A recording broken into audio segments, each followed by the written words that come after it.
Phil, Théo Dragon. Il vient tout juste de terminer son émission à le passé, Le pas long Dragon. Une des plus grosses œuvres de l'histoire de l'émission, quand même. Dans l'histoire de l'émission. Ouais. Intéressant. J'étais vraiment au bas du bas de ma vie. Là. Tout ce que j'essayais, ça n'avait pas marché. Chez mes parents, en fait, j'étais parti en appart, je suis revenu chez mes parents. Puis pour moi, juste ça, c'était le plus tough à vivre. Là. Je suis quelqu'un né chez mes parents parce que l'autre startup n'a pas marché, ça m'a fait mal.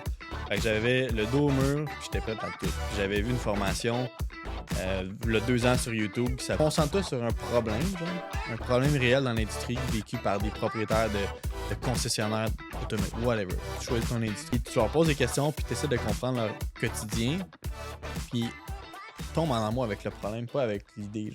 Bienvenue chez Apex Atlantique. Philippe. C'est l'invitation. Philippe Genois, mon ancien coloc. Ça va durer longtemps. Ça va pas durer longtemps. Puis Phil et moi, on était coloc pendant un peu plus qu'un an. Non, même pas un an, en fait. Moins qu'un an. On a fait moins qu'un an. Mois de mai au mois de... mai. Ouais, Avril. Ouais, en fond, 11 mois. C'était assez.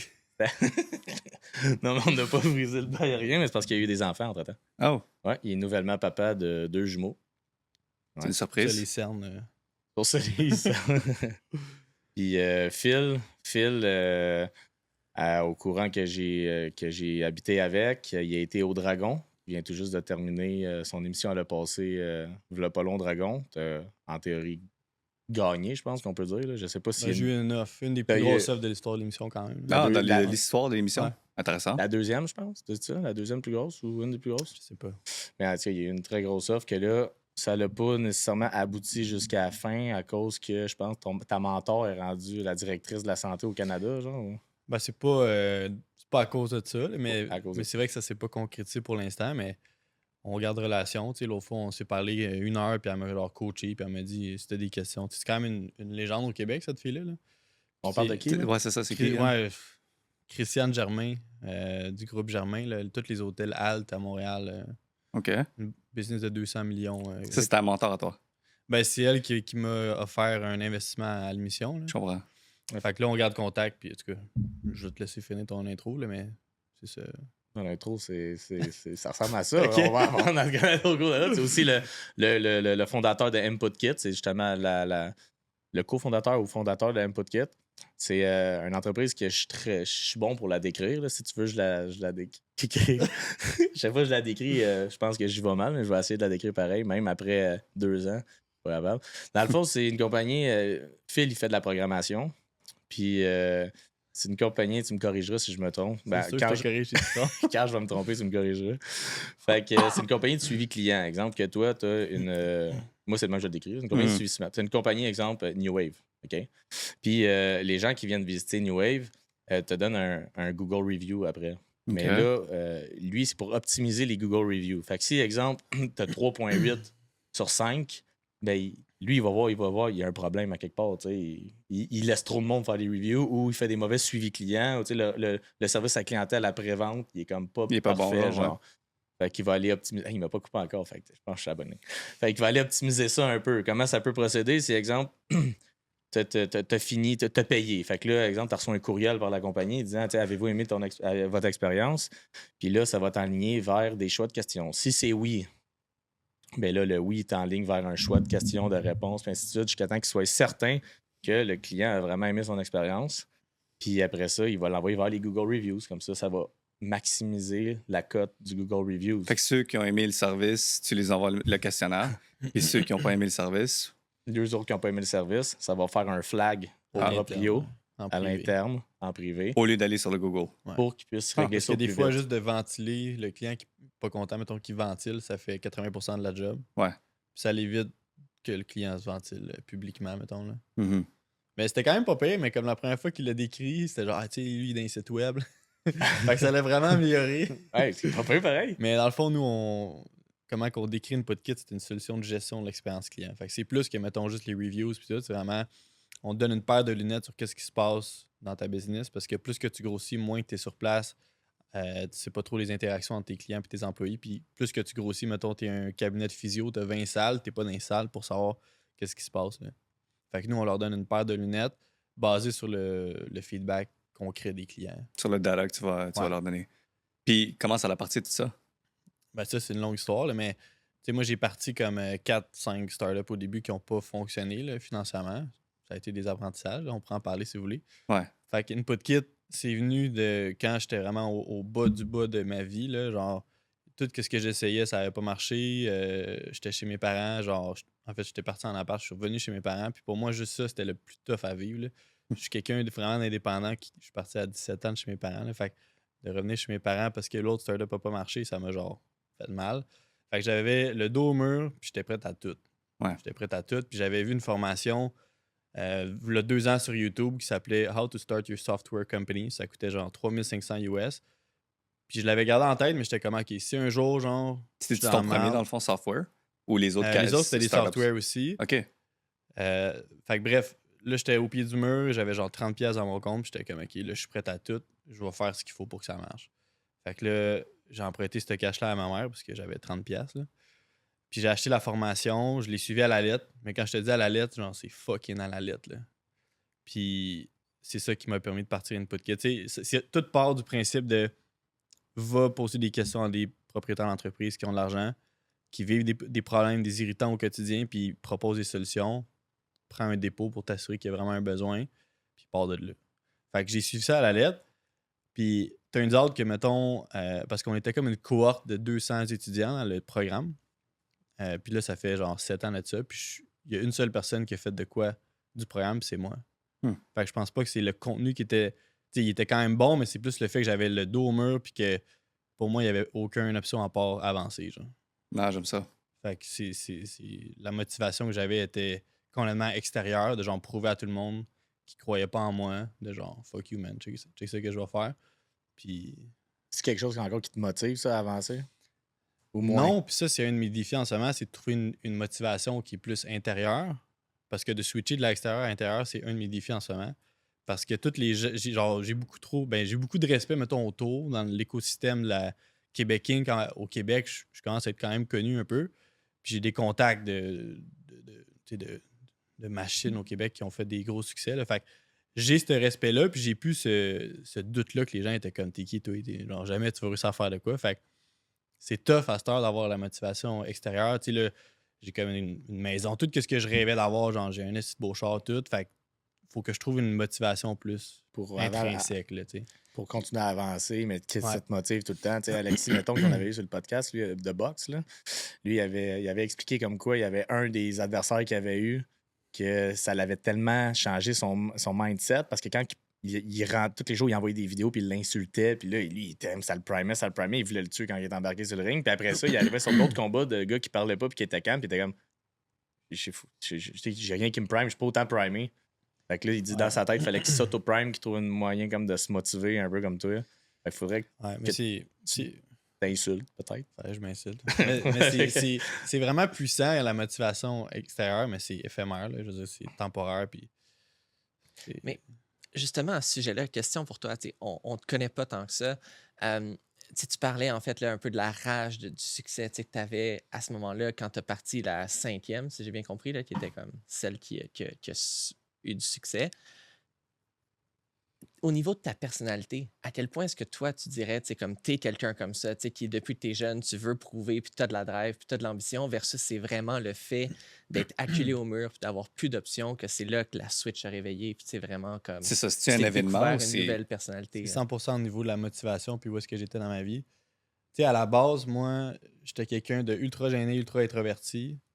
Puis si tu savais à quel point j'ai eu à me développer pour arriver là, genre, je pense que n'importe qui, tu sais, exemple, un gars comme Marc qui est plus extraverti, il aurait eu plus de facilité à apprendre la vente puis toutes ces affaires-là.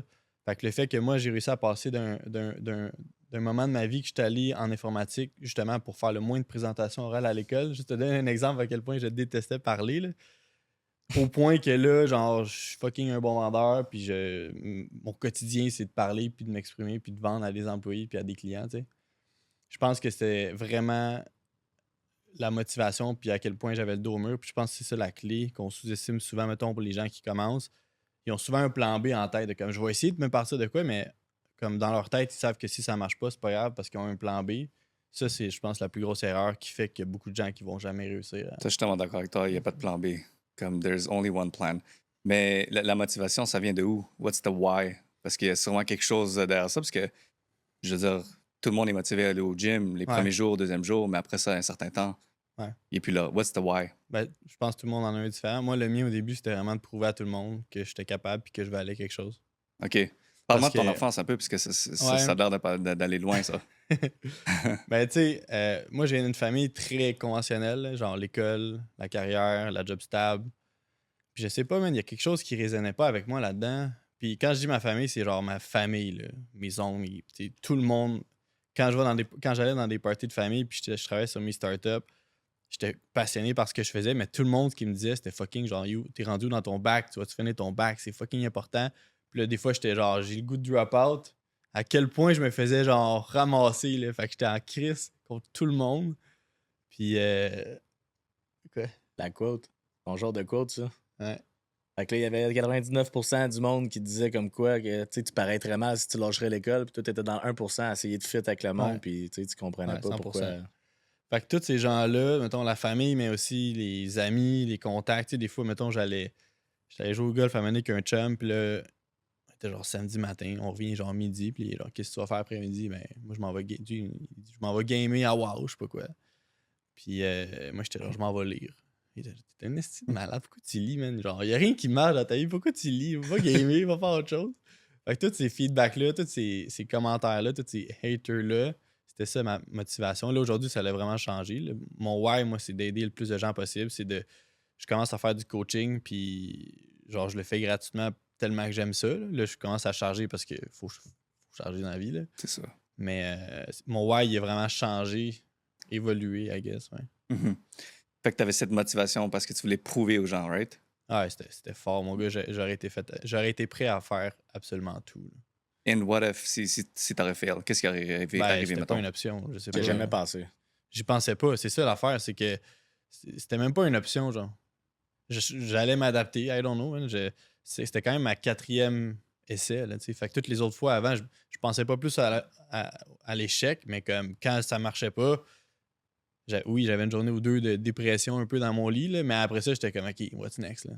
Parce que tu savais que t'étais de plus en plus proche, j'imagine. Ou c'était juste Non, c'est parce que j'ai Oblivion? réussi à me bâtir aussi un bon mindset à travers le temps de comme m'entourer de mentors virtuels à travers les livres puis les podcasts. Nice. Puis de voir un peu leur chemin différent de la vie, là, de partir une business puis d'être libre financièrement. Tout ça, ça m'excitait. Puis j'étais comme. Peut-être la naïveté aussi, mais j'étais convaincu que c'était possible pour moi. Fait que j'étais comme. Le chemin de l'école, jamais je reviens en arrière. Mhm. Puis. Fait que c'est vraiment les gens que t'as jamais connus qui t'ont motivé d'une certaine manière. Ouais, ben tu sais, il y a une quote qui dit t'es la moyenne des 5 personnes que tu côtoies le plus. Mhm. Puis ça, j'y crois vraiment. Puis ce que je me suis rendu compte récemment, c'est qu'au début, quand c'est tough puis tu connais personne, puis que même tu vas écrire à un top au Québec qui va jamais prendre du temps avec toi parce que t'es un focal, là. C'est ça la réalité. Ben tu peux t'entourer de livres puis de mentors virtuels, même des gens qui sont morts, mettons, qui ont écrit un livre. C'est puissant au début, là. Ouais, Charlie Munger, il parle de ça. Je Hang savais- out with dead mentors. Il Ah appelle ouais? ça comme ça. Ok, Ouais, c'est la ouais, première fois que j'entends ça. On dirait que c'est moi récemment, j'ai comme réalisé ça. Puis parce que je suis en train d'écrire aussi un livre qu'un jour je vais peut-être publier. Puis c'est ça que je dis, c'est comme le plus tough au début, c'est de te sortir de ta zone de 5 Mais personnes. surtout quand t'es jeune. C'est Quand parce que t'es jeune, tes tu veux amis, t'amuser surtout. Exact. Fait que le mindset est différent. C'est justement là que moi que j'avais rencontré Antoine. Hmm. Parce que dans notre gang, on était comme un peu les deux seuls qui voulaient mettre du sérieux. Antoine, c'est un ami en commun, c'est lui qui nous a présenté, dans le fond. Mhm. Qui est aussi d'ailleurs co-propriétaire avec lui d'une autre entreprise qui est Philia, qui s'appelle Marché Second Life. On en parlera après. Là. Mhm. Mais, OK, Antoine est avec lui, dans le fond. ouais, Antoine il est avec lui. Puis Antoine, c'est avec lui que j'ai mes immeubles, moi. OK. Puis c'est ça, nous autres, quand on était au secondaire, là, au secondaire, le monde sont moins sérieux, mais nous autres, à la base, on avait ce sérieux-là de vouloir réussir en affaires. Mhm. Les gens autour de nous, ça voulait plus s'amuser, sortir d'un bar. Puis nous, on était comme, c'est redondant, on veut pas juste faire ça, jouer aux jeux vidéo ou sortir Ouais, d'un c'est bar ça. ou ainsi de suite. Fait que là, c'est dur de dire, je laisse mes amis un petit peu de derrière. Ben, à l'arrière de moi, puis il faut que je me fasse comme un peu des nouveaux amis. Puis souvent, quand tu es mature plus jeune ou que tu penses à des affaires plus jeunes, à comme 18, 19, 20 ans, faut que tu aies un mentor plus vieux, soit 30 ans ou un dead mentor, comme tu dis, là, en lisant Mais t'es des tellement livres. occupé, je suis sûr que t'as même pas le temps de penser à des amis, genre. Tu sais, quand t'es dans le grind, là, tu penses pas à socialiser Ouais, vraiment. quand j'étais dans mon grind au début, là, j'étais un gars quand même obsessif. Là, fait que je faisais juste ça. Je sortais jamais, j'avais aucune vie sociale pratiquement. Puis moi, à 17 ans, il y a comme quelque chose qui a vraiment changé ma vie. Puis depuis ce jour-là, j'ai pas gamé, genre. Parce qu'avant, j'étais un gros gamer. Je gamais des heures de fou, là, genre 14-16 heures par jour à WoW, puis à League of Legends, puis à d'autres jeux comme ça. Alors, ouais. Puis... c'est l'obsession, c'est dans ta ouais, ça, c'est clairement comme ma personnalité. Mais ouais. Le gaming, moi, mes amis autour de moi, c'était tout ça. C'était des gamers, du monde qui... Ils n'ont jamais lu un livre, puis ils n'ont jamais l'intention d'en lire un. Même aujourd'hui, j'essaie de les convaincre à prendre un bon mindset puis à lire un livre. Ils s'en foutent. Là. Puis les livres, mettons, ça partit de où? Parce qu'il n'y a pas beaucoup de monde qui lit des livres. Ben, je peux te raconter l'histoire un peu, je pense que c'est quand même intéressant. Là. Ouais, J'avais genre. Puis je me souviens de ce jour-là comme si c'était hier. Là. Ouais. J'avais genre 17 ans, j'étais en appart avec une de mes premières blondes. Puis j'avais un examen de maths le lendemain matin, il était comme 11h le soir. J'étais dans mon lit, je checkais mes vidéos YouTube habituelles. C'était genre un Russe qui faisait des expériences puis qui se cassait la gueule là, sur YouTube. C'était tout le temps ça. Tu te rappelles-tu le nom pour les gens? Il y avait Russian dedans, les Russian, je sais pas quoi, là. Whatever. Russian Hitman, mettons. Non, mais. Non, okay. Ça, c'est Vitaly, dans le fond. Ah oui, Vitaly. Fait que là, j'écoute la vidéo, puis là, ça finit, puis là, je suis comme, OK, une dernière, puis là, j'ouvre la vidéo, puis là, c'est une pub qui commence.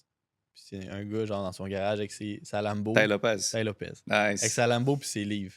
C'était une pub qui durait, je pense, 10 minutes. Puis à la fin, il te proposait d'aller écouter une autre vidéo gratuite sur sa landing page de genre 1h30. Tu l'as fait. Puis je te dis, man, j'étais incapable d'arrêter.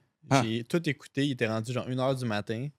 Puis à la fin, il vendait son programme, genre 67 Steps. Il est incroyable. Il est bon, non? The Good Life. Moi, c'est lui qui a changé ma vie pour de vrai, là, comme un des premiers mentors. Puis tu connais, fait que lui, il est très fort sur les livres. J'avais jamais lu Moi, je détestais lire. Genre, mes parents, pour eux, c'est super important la lecture. Fait qu'est-ce qu'ils faisaient? Ils me forçaient à lire, puis ils m'obligeaient à faire un résumé des livres que je devais lire, genre. Ah, c'est bon. Mais j'ai jamais réussi à lire un livre. J'allais sur Internet pour checker des résumés, puis j'étais comme, j'ai lu le livre, laisse-moi tranquille. Fait que juste te donner une idée à quel point je déteste lire. Puis Ty Lopez, lui, il était comme, la lecture, c'est super important. Genre, les mentors, il faut que tu apprennes de ces gens-là. Puis j'étais comme... Je vais l'essayer. T'sais. Fait que le premier livre que j'ai acheté, Rich Dad Poor Dad. Robert. OK. Robert. Puis, je reviens, j'étais allé comme à la librairie avec ma blonde dans le temps, puis là, j'achète ça, puis je suis comme, je sais même pas si je vais réussir à lire genre 20 pages. C'est bon, moi, tu l'as acheté. Je l'ai acheté, c'est ça, j'ai fait le first step. Bon. Je reviens chez nous, je commence à lire, puis comme 2 heures plus tard, j'ai fini le livre au complet. Genre. Nice. Fait que là, c'est là que j'ai allumé, OK, c'est pas que j'aime pas lire. C'est que j'aime pas lire des affaires fuck all pour moi en ce moment qui vont rien m'apporter, mais quelque chose qui me parle, genre ça c'est facile à lire pour moi. Là. Puis tout ce qu'il disait Robert, genre le principe du Rich Dad, Poor Dad, ça fait quand même longtemps que j'ai lu, mais je me souviens un peu des principes avec l'immobilier, des affaires de même. J'étais genre OK, make sense. Puis là, depuis ce temps-là, j'ai jamais arrêté de lire. Puis mettons, tu te rappelles-tu de ton deuxième livre? Je suis curieux. Non. Ton meilleur livre? Je pense que c'était un des investisseurs immobiliers au Québec. Jacques Lépine? Ouais, Jacques Lépine. Ou Yvan Cournoyer. C'est souvent l'indépendance immobilière, financière grâce à l'immobilier. C'est Jacques, ouais, je pense. Ça, c'est Jacques, ouais. Parce que ImoFlip, je pense que c'est Yvan. Là. Ouais. Mais moi, mes livres préférés, c'est les livres qui abordent des enjeux que j'ai en ce moment dans ma vie. Mettons. Ouais. C'est là que je suis capable de lire. Sinon, ça m'emmerde. Genre. 10 pages, j'arrête, puis je suis comme... C'est la même affaire pour moi. Exemple, les pages... Même moi, les livres, pour moi, en ce moment, c'est comme des pages Instagram, parce que tu sais, j'ai bien de la misère à lire, là, je suis trop mobile. Mais des pages Instagram avec des memes ou des quotes, c'est souvent ça. Si, mettons, je sais pas, dans une phase de ma vie, présentement, je vais être bien anxieux, puis j'essaie de comprendre pourquoi. Je vais pas lire un livre sur l'anxiété, je vais me perdre. Et je vais aller checker des quotes là-dessus sur comment améliorer ça. Là, à un moment donné, je suis dans une pause dans ma vie que là... je cherche de nouveaux objectifs parce que je pense que j'ai plus d'objectifs parce que j'ai atteint mes objectifs. Je vais essayer d'aller je vais aller sur des pages Instagram de ça, puis je vais déliter les anciennes parce que je suis plus là. Si jamais je me retrouve là, je vais les... Parce qu'on veut pas... On est souvent sur nos réseaux sociaux en ce moment, tu sais. D'ailleurs, lui, Parouis, c'est pourquoi il suit personne sur les réseaux sociaux. Il veut pas fucker son algorithme. Ouais, je veux pas me distraire non plus. Il veut pas se distraire et fucker son algorithme. Fait que il veut faire en sorte de... C'est quand même intéressant, là. Il veut faire en sorte il cheer pas ses amis puis rien, il veut pas les encourager dans leurs affaires, fait que dans le fond il fait juste c'est comme ça qu'il sent. C'est intéressant de savoir comment il sent. Puis là, il veut pas fucker son algorithme pour justement toujours garder le même mindset stable puis toujours avoir les mêmes choses, et non plus aussi pour pas le distraire sur d'autres affaires là. Ouais, mais je suis un petit peu comme toi. Je suis une personne qui lit beaucoup de mentors, j'ai pris plein de cours ici par là. 67 Steps, tu te rappelles-tu un petit peu les steps? Oui, parce que là, je viens de les redownloader 10 ans plus tard. Nice. Puis là, je suis en train de... Ça, j'écoutais dans le char. Non, c'est pas vrai. Ce matin, j'écoutais ça dans le char, mais là, j'écoutais autre chose, un autre pod. Oui, je me souviens. Fait que c'est quoi le premier, le Blue Parrot, c'est ça? Je sais plus des On noms, là, parlait de mais ça, le dans premier, c'est lundi. genre You get what you deserve, genre quelque chose comme ça. Là, genre To get what you want, you have to deserve what you want, quelque chose de même. C'était soit le awareness, soit le lui Awareness, c'est que... un des premiers. Moi, j'ai une ouais. question par C'était rapport à ça, ça. exact, ouais. Tu viens de redownloader, mais là, tu as commencé à écouter ou pas encore? Ouais, je suis rendu J'ai à commencé. l'épisode de 29, genre. Ok. Ouais, je l'ai donné à Tony Puis, aussi. qu'est-ce qui se passe dans ta tête présentement, maintenant que. Ah ouais, ça a été rough, ça. Non, mais ce que je dis, qu'est-ce qui. Ah, ok, bon, c'est ça. Qu'est-ce qui se passe dans ta tête? Parce que quand tu l'écoutais il y a 10 ans, ce que ça te faisait, toi, quand tu l'écoutais, parce que c'était tout nouveau, puis Ouais, tout. ouais. Puis là, maintenant, 10 ans plus tard, ayant suivi les steps, quand il dit de quoi, tu sais, Ouais. c'est quoi qui se passe dans ta tête maintenant quand tu l'écoutes? Ben, au début, genre, j'avalais tout. Au début, là, genre, j'absorbais tout comme. Mais là, aujourd'hui, quand je le réécoute, il y a moins de trucs que je fais genre oh. Par contre, ça me rappelle mon mindset que j'avais au début. Puis tu sais, pour passer à travers tous les échecs que j'ai eus, je me suis fait des promesses à moi-même, de comme lève-toi et mange parce que plus tard, tu vas avoir X, Y, Z. Puis ça m'a rappelé des trucs que je m'étais promis et que j'ai pas respecté. Ah, fait que c'est pour ça que tu dis que ça a été dur. Ouais, ça a été tough. Même aujourd'hui, T'as-tu je des le exemples? réécoute. T'as-tu des exemples? Ben, l'exemple le plus frappant, c'est genre le tap dancing factor. Là. À quel point tu te lèves le matin en te tap dance. Ça, c'est Warren ça Buffett, veut dans le dire, fond. ça veut dire Ouais. quoi, ça, table Ouais. dancing? Ben, que t'es excité de te lever puis d'aller Ok. accomplir des choses. Ça, c'est comme toi, dans le fond, tu travailles le matin, puis t'es super excité, puis tu tap dances là, dans le fond. Ça dépend, là. Après un café, ouais. Mais... J'étais coloc avec lui. Fait que... Ouais, des lui, fois, il se levait pas. Fait que ça, tu l'as pas, dans le fond. Tu Des sens fois, je que dormais pas. C'est pour ça que je me Ouais, il y a levais ça pas. aussi. Il y a bien des détails qu'on dira pas. tu sens que tu l'as pu, le tap dancing, ou... Ouais. Ok. Ben là, ça fait comme 30 jours depuis, puis j'ai déjà mis des trucs en place, là, mais ça m'a comme remis des trucs en perspective de genre, tu sais, là, je fais tout ça pour les bonnes raisons aujourd'hui, puis si c'était ma dernière journée à vivre, je ferais tout ce que je ferais en ce moment, tu sais. Fait que là, j'ai comme changé des trucs dans mon horaire, tu sais, pour travailler juste 2 jours, puis comme faire beaucoup plus de potes, puis de rencontrer des gens amazing, parce qu'il y a des choses qui me redonnent l'énergie, puis qui me donnent le goût de me lever, tu sais. Mhm. Fait qu'il fallait que je les identifie, ces choses-là, puis que je les mette en pratique. Puis tu délègues le reste, dans le fond.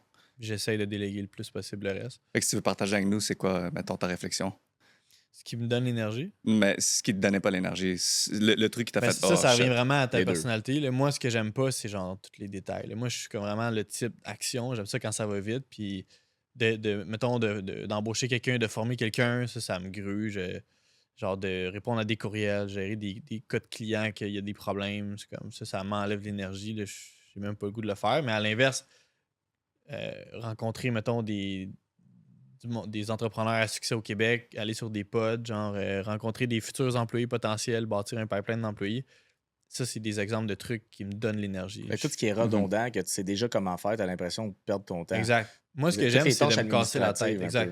peu. Fait que, mettons, de me casser la tête sur un nouveau problème ou un nouveau projet.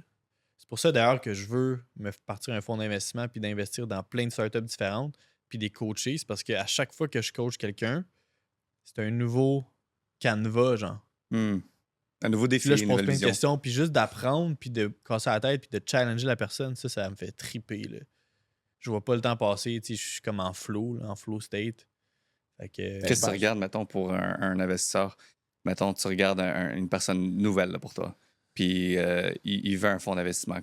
Quelles caractéristiques tu regardes pour lui pour donner, investir justement? ou pas en Ouais. lui. Y a-tu de l'argent? Je veux pas parler à travers mon chapeau, là. Je veux dire, j'ai pas... tu veux dire pour toi un investisseur ou un entrepreneur? Ouais. Un entrepreneur qui a une Entrepreneur. vision puis que tu as envie de Ouais. l'aider, c'est quoi les traits que tu regardes pour justement te lancer là-dedans? Ouais, j'ai pas beaucoup d'expérience là-dedans. Je peux pas te dire ce qui Ben, marche prends pas, par mais exemple Danick, parce que lui, dans le fond, c'est lui qui coach Tech Guys. Tech Guys, qui est un de mes amis, Danick Diot, puis ses partners. J'avais présenté à Phil, puis tu sais, Phil, il a vraiment cru en leur idée. Fait que tu peux expliquer, mais mettons comment tu t'es senti. On est allé au Vertigo, au 10-30, manger ensemble. Moi, je le sais que ce gars-là, il a des bonnes idées, puis son projet c'était bon, mais qui était peut-être pas assez encadré parce qu'il est un peu comme moi, il était folle, genre. Mhm. Fait que là, j'ai présenté Phil, puis là, je pense que ça l'a l'a changé cliqué. tout. Ben oui, non, mais c'est que leur business, ça a fait ça Ouais, je quand vais même. en changer un an, là. complètement leur. Tu sais, c'est pas juste ça, c'est qu'ils sont en train de productize aussi ce qu'ils font pour avoir comme plus de fun puis d'avoir une business qui est scalable. Parce que Ben, explique donc aux autres, mettons, comment tu t'es senti avec eux, genre. Ben, Qu'est-ce que t'as vu? dès le puis- premier. Ben, tu veux dire l'entrepreneur, mettons, Dan? Non, tous eux autres, les boys, quand je te les ai présentés, Ouais, qu'est-ce qui a fait en sorte que tu as eu le goût de les aider? Ben, c'est qu'ils étaient sérieux puis je sentais qu'ils allaient actually avancer des choses. Là. L'idée était bonne. L'idée, on s'en fout un peu. Moi, je C'est le m'en fous mindset un peu. que de Ça, c'est le l'idée. why, dans le c'est fond, le ça. mindset. Tu sais, les gars, ils sont-tu vraiment déterminés puis vont-tu vraiment, genre... Parce que, tu sais, l'entrepreneuriat, c'est tough. OK? Fait que si t'as un plan B ou si t'es pas motivé ou si t'es pas genre all-in, tu vas me faire perdre mon temps, tu vas perdre ton temps, puis tu sais, fais juste même pas essayer. Là. Fait que eux, j'ai senti qu'ils étaient vraiment committed, ces gars-là, du fait qu'ils avaient déjà 4 ans genre derrière leur cravate, puis comme ça allait pas super bien, puis ils continuaient pareil, puis ils étaient en recherche de mentor, puis tout. J'étais comme, OK, il y a quelque chose là. Fait que, tu sais, j'ai coaché quelqu'un un moment donné, puis après 2 rencontres, j'étais comme, check, on arrête ça. T'es pas sérieux, tu me fais perdre mon temps, tu t'en vas nulle part. Tu sais, fuck off. Là. C'est quoi que t'as vu que t'as dit il est pas sérieux, mettons? Ben, tu sais, mettons, on a un meeting, puis là, je donne des trucs, des conseils, des trucs à faire pour passer au prochain niveau, puis là, on s'en reparle 3 semaines après, il a rien fait. Je comprends. Je suis comme, Quelqu'un qui est committed, en fait. Ouais. Fait que ton expérience passée, que tu as vécu tellement d'échecs, fait en sorte qu'aujourd'hui, tu as les ressources nécessaires pour pouvoir donner à quelqu'un, mais en même temps d'avoir aussi la même vision pour quelqu'un d'autre. Cette personne-là, s'il y a des échecs, puis il continue, puis il est persévérant, c'est ça qui te donne le goût de pouvoir investir On là-dessus. cherche un mindset versus Comme toi. une idée. C'est un peu comme que je te disais, là, je prendrais, moi, à l'avance, quelqu'un qui n'a pas d'expérience, mais qui est allé aux Olympiques à cause qu'il y a un mindset d'un gagnant. Exact. Versus quelqu'un qui a 5 ans d'expérience dans le domaine que je comme recherche. quand t'embauches. Quand t'embauches, ennuis, là. tu recherches un mindset. Là. Tu le sais que cette personne-là, Une tu y attitude. c'est ça, tu y souhaites que tu y souhaites qu'il aime ce que tu vas y apprendre parce qu'il y a déjà le reste. Exact. Fait qu'après ça, tout s'apprend. Fait que, tu sais, s'il y a le mindset pour le reste, on s'en fout, peu importe ce que tu y apprends, peu importe dans le domaine tu l'as mis, tu le sais qu'il va réussir, c'est un champion. Il y a un mindset de quelqu'un qui est travaillant, parce qu'exemple, pour te rendre aux Olympiques, d'après moi, il faut être travaillé pas mal, puis que tu aies été constant dans ta vie en général, un peu comme toi à bas. Ben oui, il faut que tu burn the bridge et il n'y a plus de plan B. Tu as fait un sport plus jeune. Je sais même pas, t'as-tu fait du sport plus jeune? J'aurais aimé ça faire du hockey, mais mes parents ils voulaient. T'avais pas fait de sport en rien là, plus jeune, Non. d'équipe? Mais j'ai un esprit vraiment compétitif, puis j'aime gagner, mettons. Fait que, tu sais, j'ai rencontré un mentor qui est rendu un ami la semaine passée. On a fait une game de poker d'entrepreneur, puis il me disait que son meilleur truc pour embaucher des bons vendeurs, c'était de voir s'il avait fait un sport à haut niveau plus jeune. Parce que c'est du monde qui déteste perdre, mais t'as même pas idée à quel point ils détestent perdre. Là. Ils sont prêts à tout.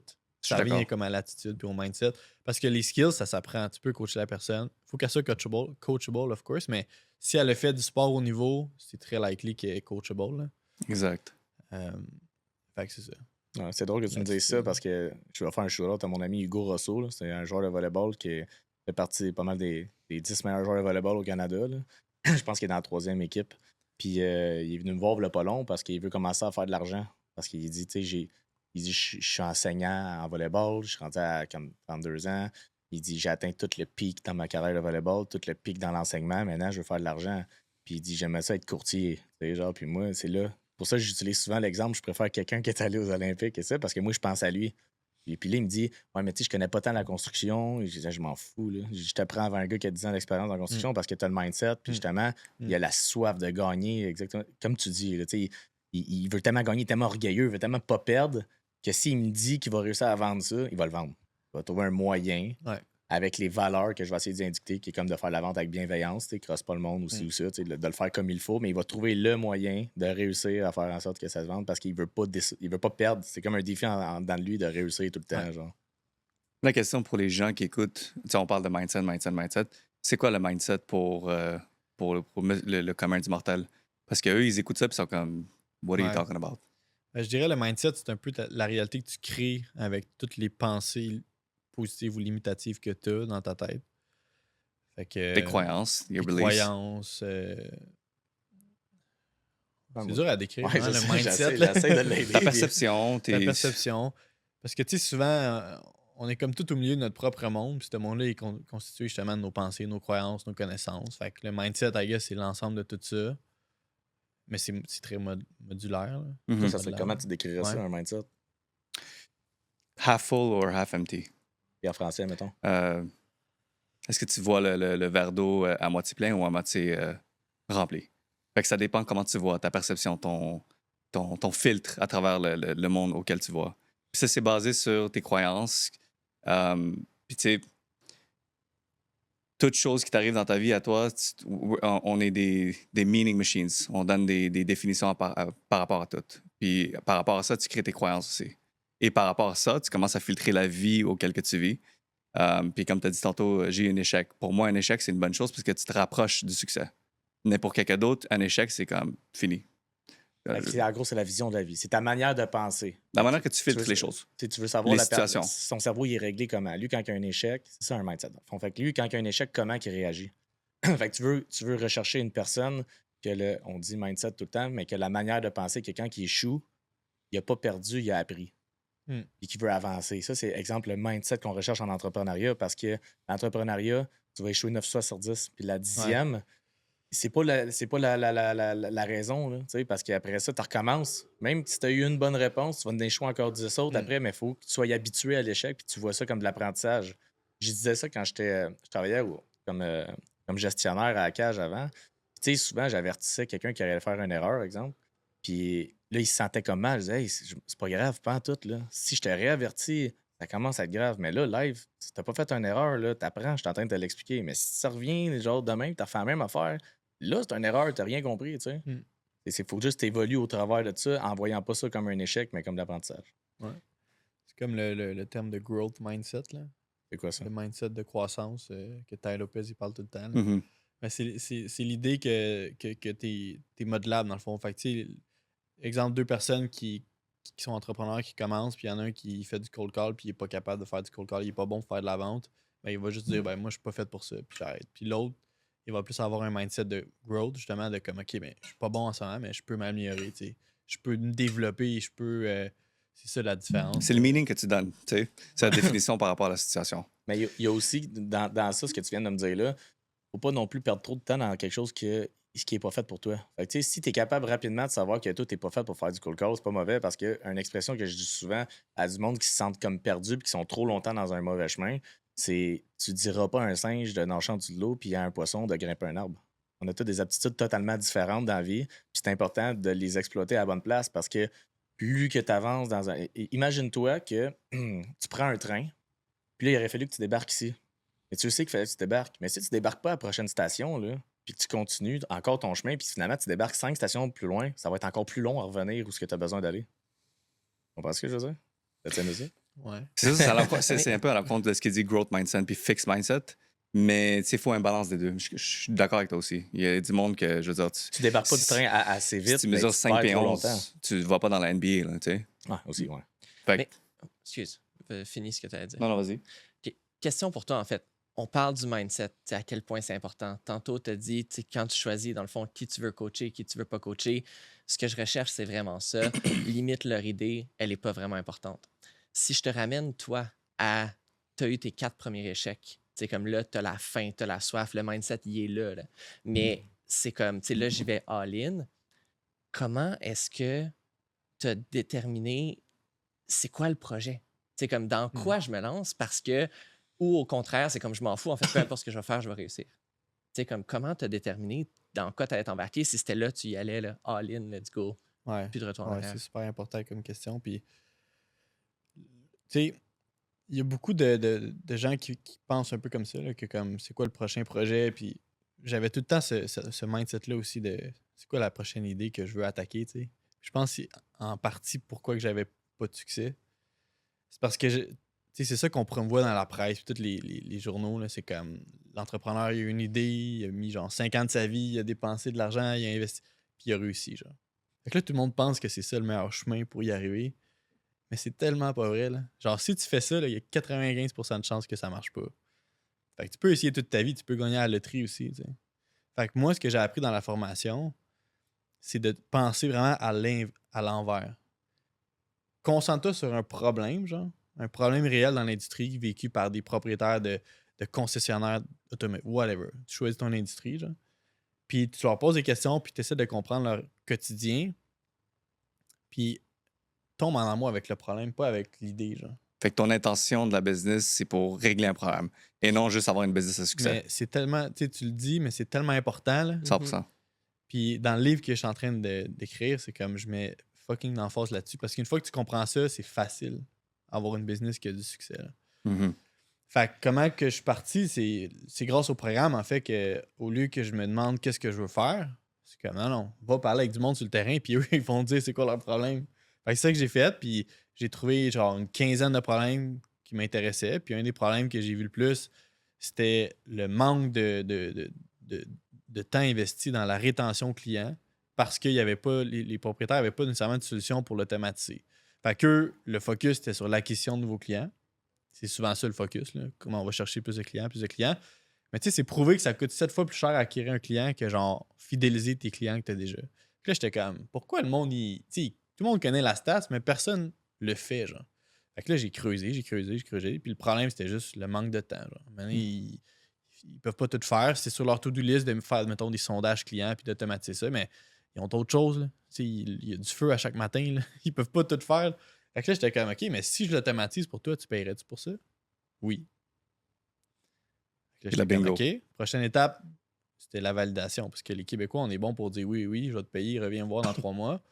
Fait que là, ce qu'il fallait que je fasse, c'était de demander un chèque.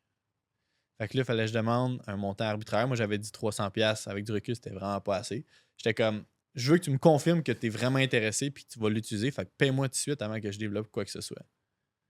Tu l'as eu ton chèque? J'en ai eu genre 10. J'étais chez mes parents, là, genre j'allais à la boîte aux lettres à chaque matin puis j'avais des chèques. T'as fait 3 000. Pourquoi le monde m'en fait de l'argent, là, je comprends pas. Mais avec du recul, ça fait du sens là, parce que quand tu as un vrai problème, les gens sont prêts à payer pour le résoudre. T'sais. Exact. Je lis souvent des quotes, c'est surtout plus américains. Ils disent que si tu veux faire de l'argent, parce que les autres sont bien capitalistes, puis ils disent si tu veux faire de l'argent dans la vie, il faut que tu trouves un moyen de régler les problèmes des riches. Peu importe c'est quoi. Fait que tu pars un car wash de char de luxe, tu vas faire plus d'argent qu'un car wash de général. Parce qu'ils n'ont pas le temps de laver leur char. C'est ça. Ils vont te payer cher pour laver. Puis on dirait qu'ils ont de la misère à mettre un prix sur quelque chose parce qu'ils ont trop d'argent. Mm-hmm. Fait que c'est comme c'est 300$ laver mon char, ouais, je te donne 300$. Mais c'est pas juste ça, c'est qu'eux, ils savent combien leur temps vaut. T'sais. Ouais, ça t'es très, très fort là-dessus. Ouais. Il monétise beaucoup son temps, mettons. Et je m'en vais le voir pour voir sa nouvelle maison et ses nouveaux enfants. Mais il dit, tu sais, Marc, t'as 15 minutes parce qu'après ça, tu me coûtes trop cher. Puis là, il faut que je m'en aille. c'est ça une amitié avec Phil. Non, mais tu sais, l'argent, c'est facile. C'est de la création de valeur. À quel point tu crées de la valeur. Puis pour créer de la valeur, quoi de mieux que de régler un problème, tu sais. Je pense que c'est la meilleure façon, la plus straightforward, la plus assurée d'avoir un succès. Fait que c'est ça que j'ai fait. Ça, en partie, c'est ça aussi, en partie, le mindset.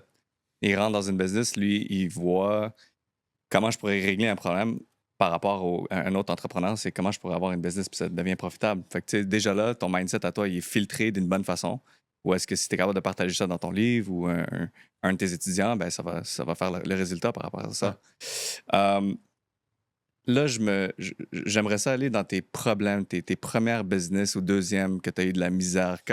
Raconte-moi ça. Tu n'avais sûrement pas le mindset que tu as aujourd'hui. Je peux t'en parler pendant des heures. On va commencer avec ton premier business, mettons. Premier business, je faisais des sites web, genre, sur WordPress pour des entreprises, OK? Fait que, tu sais, j'ai incorporé la business, mais on a eu comme 3 clients. Ça a coûté plus cher de frais de comptable que de revenus qu'on a fait, là. C'est sûr. Ça, c'est en quelle année, ça? Ah, man, j'avais 19 ans. Fait que... Environ 10 ans, dans le fond. Ouais. Ça fait 11 ans. Première business, puis problème classique. Là, j'ai mis tout mon effort sur le produit et non sur la vente. Ouais. C'est pas compliqué, là. Deuxième. Mais tu sais, je dis ça vraiment simple, mais moi, j'ai passé genre 1 an ou 2 sur ce projet-là. Là. Fait que tu sais, je comprends que des échecs, des fois, c'est des apprentissages, mais des fois, c'est des échecs complètement cons. Fait que ça fait partie de la Mais c'était pas con dans ce temps-là, parce que t'avais pas le même mindset. Mais tu sais, l'erreur devient... Mettons, quand tu fais une expérimentation trop longtemps, là, ça devient une erreur. OK. C'est comme ça que je vois ça. Tu peux le tester, mais comme si tu le testes pendant 2 ans, c'est de l'acharnement, puis ça, c'est con. On en revient à ce que je t'ai expliqué avec le métro tantôt. Ouais. Fait, si tu débarques pas à temps, c'est que tu perds trop ton temps avant de revenir un peu. Parce que, tu sais, le temps, tu peux pas jamais le revoir, là. C'est ça. Fait que, tu sais, le temps que j'ai mis dans tous ces projets-là, man, oui, j'ai appris des choses, mais comme... Des fois, il faut apprendre à genre let it go, là. Mais ce que tu as le plus appris là-dedans, c'est d'apprendre à let it go. Fait que, tu sais, c'était utile quand même. Tu dis que ça a été des échecs cons, mais tu sais, maintenant que tu repartirais une business, t'attendrais plus 2 ans, là. Ben là, ça serait complètement différent parce que j'ai l'expérience, mais tu sais, pourquoi je peux aller voir quelqu'un qui l'a déjà fait? Pourquoi j'étais trop, genre, orgueilleux pour dire que moi, je vais le faire mieux que tout le monde? Ça, c'est genre la plus grosse erreur que j'ai faite, là. Ton ego, dans le fond? Ben, mon ego, le fait que j'aime ça faire tout par moi-même. Genre, même là, récemment, c'est quelque chose que je viens d'apprendre. Ben, je le savais, mais comme de réaliser puis de mettre en action, c'est... Man, tous les problèmes que je vis au quotidien, là, il y a déjà, mettons en business, là, il y a déjà quelqu'un qui est passé par là. C'est ça. Puis il y a déjà quelqu'un qui a fait des erreurs, qui a perdu 1 an ou 2, puis de l'argent. Fait que pourquoi j'essaie de le faire? Pourquoi je réinvente la roue, moi, au lieu de juste être humble, d'aller poser des questions, puis comme prendre 30 minutes avec quelqu'un. Puis le monde, il aime ça redonner. Là. Ça, c'est un des trucs que je suis en train de faire le plus. Genre juste, en ce moment, à chaque semaine, je veux rencontrer 2 personnes qui sont 5 à 10 ans devant moi. Puis à date, c'est un bon investissement de temps. On a eu cette discussion-là, moi puis Paris, il y a 2 jours. Où c'est que, on se disait, oui, on veut tout faire par nous-mêmes, on veut avancer parce qu'on sait que c'est bon, mais je disais, là, notre gros problème en ce moment qu'on a, nous autres, là, c'est couper les vidéos, faire des reels, ça nous gruge tellement de temps. Puis comme je parlais au téléphone, j'ai dit, tu sais, faut qu'on aille voir quelqu'un qui a de l'expérience là-dessus, il faut que quelqu'un nous aide d'un coup. On perd tellement de temps à vouloir apprendre par nous-mêmes avec YouTube, avec Google. Ouais. On est très occupés dans nos vies. C'est pas comme si on faisait juste Apex Authentique seulement. Ouais. On a millions de choses chacun de notre bord. C'est énergivore en ce moment de juste essayer de comprendre comment mettre la vidéo dans l'ordi, la couper au moment qu'on veut. Après ça, mettre des paroles. C'est tout nouveau. Moi, ce que j'ai appris là, avec mes 11 ans d'entrepreneuriat, là, c'est que ce qui est encore presque plus important que le temps, c'est l'énergie. Parce que l'énergie, là, moi, je me suis brûlé, là, pour être honnête, en 11 ans, là, à cause de à quel point j'étais entêté à tout faire par moi-même puis à apprendre par moi-même. Mais cette énergie-là, là, en tout cas, moi, j'ai pas encore trouvé de façon comment la retrouver. Tu sais, la flamme que j'avais quand je commençais, je travaillais genre 100 heures par semaine, puis c'était facile pour moi. Là, aujourd'hui, mais t'as 2 enfants naissants aussi. Mais c'est aussi peu parce que importe t'as les une enfants. forme de succès, non? Comment? Tu l'as eu, ton succès, tu l'as dit, je suis là un petit peu où est-ce que je voulais être un jour. Fait que d'une certaine manière, t'as monté la montagne. Il y en a juste d'autres montagnes, peut-être que va falloir. C'est ça, il y a d'autres montagnes, mais ça reste que, mettons, de voir ça, que c'est pas juste du temps que tu perds, mais c'est de l'énergie que tu ne pourras pas nécessairement avoir plus tard. Tu sais, on pense souvent on va vivre éternellement puis qu'on va tout le temps avoir de l'énergie à chaque matin, mais parce que moi, dans mon expérience, c'est vraiment pas le cas. Fait que c'est pour ça que c'est important de cut the learning curve puis de arrêter de vouloir réinventer la roue. Là. Comme tu viens de dire, il y a des influenceurs qui sont déjà passés par là, il y a 2-3 ans. Votre problème d'editing ou votre défi ou quoi que ce soit. Ils ont eu des problèmes que nous, on va avoir en chemin, mais si on va leur demander c'est quoi, exemple, les plus gros problèmes que tu as eu, ça va nous aider à nous quand on va y faire face. Oui. Ouais. Moi, je focus plus, mettons, sur les problèmes que j'ai en ce moment. J'écoute, eux, comment ils ont surmonté. Puis, je me fais une tête sur la moyenne de 3 ou 5 personnes. Jamais sur une seule personne, mais comme moyenne de 3 ou 5 personnes, je suis comme, OK, fuck. Puis, tu sais, juste ce matin, j'ai rencontré un gars il a genre un des plus gros SaaS. Un SaaS, c'est comme ma compagnie, là, un logiciel là, que tu vends en tant que service. Dans la ville de Québec, puis comme, tu sais, lui, il a comme un peu la vie de rêve que j'aimerais avoir plus tard, même s'il a mon âge, il me fait chier. Genre, tu sais, son daily driver, c'est une McLaren, puis je pense qu'il y a une Ferrari ou whatever. Là. Comme ton mentor, ça. Plus jeune que toi. Ouais. Puis, tu sais, juste le knowledge qu'il m'a droppé en 45 minutes ce matin, il vient de me sauver peut-être 500 000 de gossage à essayer de partir une équipe marketing, que moi, des fois, je me demande, ça vaut-tu vraiment la peine? Lui, il l'a testé pendant 2-3 ans. Il a mis pratiquement 1 million dedans. Puis il m'a juste dit tous ses takeaways. Qu'est-ce que tu as réalisé, mettons, de lui quand tu l'as rencontré? T'as-tu vu quelque chose qui est en particulier que toi, t'avais pas? Ou... Parce que c'est un humain comme toi. Mais qu'est-ce qui fait en sorte que lui est en McLaren puis toi, t'es... Ben, c'est parce qu'il est juste rendu plus loin dans son parcours. Il a commencé plus tôt. Sa croissance était plus rapide que moi. Fait que lui, il est rendu plus loin. Fait que tous les défis que j'ai en ce moment, il les a vécus le 4 ans. Je le connais-tu? Je pense pas. Non. C'est un gars c'est une business très low-key à Québec, là. OK. Mobile, en tout cas. OK. Mais fait que c'est ça, ce qui m'a appris, c'est vraiment plus ses apprentissages. C'est pas nécessairement qu'il y a quelque chose de plus que moi, c'est juste ses apprentissages sur les défis que lui il a face, puis les défis que moi en ce moment que j'ai. Ben lui, il me dit « Ah non, j'ai essayé ça. Ah non, fais pas ça, ça marche pas, je l'ai essayé. » Fait qu'il a essayé plus de trucs que toi, mettons. Mais faut que tu y fasses confiance parce que moi, souvent, quand le monde m'ont dit qu'ils ont essayé et que ça n'a pas marché, je leur disais, ben, check bien ça, moi, je vais essayer. Mais ça, c'est un des problèmes aussi parce que je pense que je suis meilleur que tout le monde. Tu sais, quand tu penses que tu es meilleur que tout le monde, pourquoi tu irais écouter quelqu'un qui va te dire moi, j'ai pas réussi? Tu vas te dire, ben, c'est parce que t'es pas assez bon, moi, je vais réussir à ta place. Ça revient à ta motivation initiale, que là, faut que tu brises. Parce qu'avant, c'était ta motivation externe, c'est que tout le monde qui disait, fais pas ça, tu seras pas capable, j'ai pas eu. C'était tout du négatif, puis toi, tu disais, tous eux autres sont pas capables, puis là, tu le faisais pareil, puis toi, tu l'avais, mettons. Mais le but, c'est d'écouter quelqu'un qui est déjà là. Exact. Comme ton mentor. C'est de choisir tes mentors. Mais aussi d'écouter une moyenne de personnes et non juste une personne. Parce que c'est vrai qu'il y en a qui sont moins bons que toi dans un certain domaine. Tu sais, c'est pour ça qu'il faut que tu aies une moyenne d'opinion, mais ces gens-là sont rendus là pas pour rien. Là. Fait que... La question que je te posais là, tantôt, par rapport à c'est quoi que tu as vu chez lui, Tu as dit c'est l'expérience. Moi, je vais donner un exemple. Mon mentor à moi, qui a dit qu'il est en McLaren, lui aussi, il est pas mal aisé financièrement. Lui, ce que j'ai vu, c'est qu'il se pose des questions, le why, au moins 5-6 fois sur un problème. Fait que lui, il reste sur un problème, il va jamais aller dans un autre problème, que ce soit un succès ou un échec. Il va rester là-dedans, puis il va le décortifier. Là. Contrairement aux autres, ils vont juste sauter sur la prochaine étape. Fait que ça, c'est quelque chose, un élément important pour son succès à lui. Toi, as-tu vu quelque chose que tu es comme, je pourrais avoir ça, puis ça va peut-être me rendre là? J'ai pas d'exemple qui vient en tête. Moi, le mindset, je l'apprends des fois des mentors, mais ces mentors-là que je te parle, c'est vraiment des mentors concrets, terrain, dans mon secteur que je veux apprendre de leur vécu à eux, tu comprends? Mm-hmm. Chaque mentor, je pense que tu peux aller chercher quelque chose de différent, là, mais ceux-là que je te parle, c'est vraiment juste, ils sont 3 à 5, 10 ans d'avance sur moi, puis je veux apprendre de leurs essais-erreurs. Tu sais, Warren Buffett, c'est ce qu'il dit, les humains, on apprend juste des erreurs, mais ça n'a pas besoin d'être les tiennes. Mm-hmm. Moi, je vais apprendre de leurs erreurs. Ouais. D'où l'importance de lire aussi. D'où l'importance de lire aussi, puis d'avoir des mentors. Puis d'avoir des mentors. Puis, un gars averti en vaut deux, on le dit souvent, ça. Question pour toi, pour nos... Mettons qu'il y a quelqu'un qui écoute le podcast qui actuellement a une business, que ça roule. Quand tu veux commencer à chercher un mentor, comment tu t'y prends? Bonne question. Ouais. Faut que tu aies quelque chose à dire. C'est plate à dire, mais tu peux pas être un petit cul dans ton sol. Le mentor, il va le sentir. Il va peut-être accepter un café puis il va regretter, genre, d'avoir...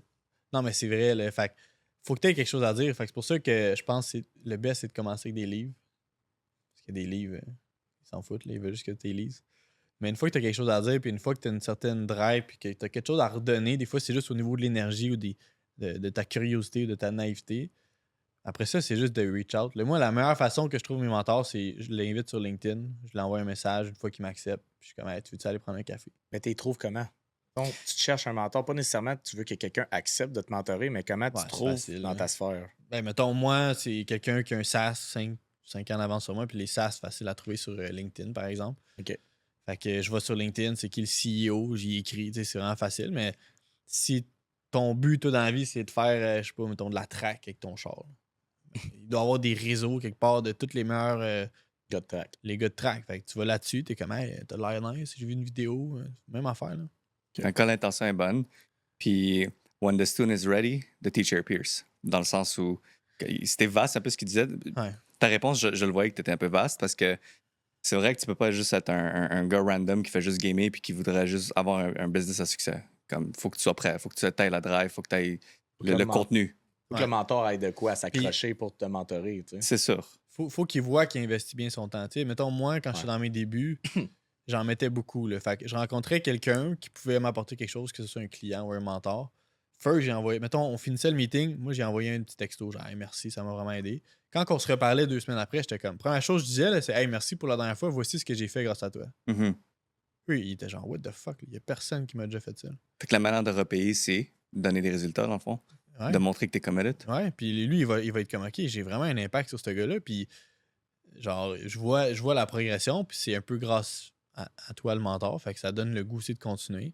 Puis tu sais, aussi, des fois, il y a un de mes mentors qui m'a dit, c'est drôle parce qu'à chaque fois qu'on se parle, ça y apporte quasiment autant à lui qu'à moi. Mm. Puis là, au début, j'étais comme, de quoi tu parles, mais des fois, c'est juste des questions naïves que je pose, puis il est genre, oh shit, j'avais pas pensé à ça. Fait que des fois, tu redonnes aussi, sans le savoir, au mentor. Fait que, parce que toi, à un moment donné, tu t'embarques, plus tu deviens expert dans un domaine, puis t'es moins créatif, tu te poses moins de questions parce que tu sais plus ta ligne est où, tu sais. Parce que lui qui commence, il y a plus de questions du pourquoi que tu penses de même, mettons. Ouais. Puis concernant les mentors aussi, je pense que c'est important de bien sélectionner parce que les conseils, on le sait, à un moment donné, ça se contredit, c'est ce qu'on se fait dire. Fait que moi, le meilleur truc que j'ai eu, c'est assure-toi d'écouter quelqu'un où est-ce que tu veux être plus tard. Parce que des fois, j'avais des conseils de quelqu'un, puis j'étais comme, OK, c'est intéressant, je vais le faire. Mais là, tu prends le temps d'y penser, puis c'est comme, OK, lui, sa vie, c'est X, Y, Z, puis c'est trop pas ça que je vais avoir plus tard. Ben, faut pas que je l'écoute. T'sais. C'est ça. On avait eu cette conversation-là, on habitait ensemble. Ouais, je te disais, moi, tout, c'est ça, tu sais. Dans le fond, moi puis Phil, ce qu'on se disait, c'est souvent, moi, ce que je fais, puis que lui aussi, il fait, c'est que moi, vu que je lis pas, souvent, les mentors que je vais les retrouver, c'est dans les gens que je rencontre. Je parle à tout le monde, fait que je vais apprendre de tout le monde.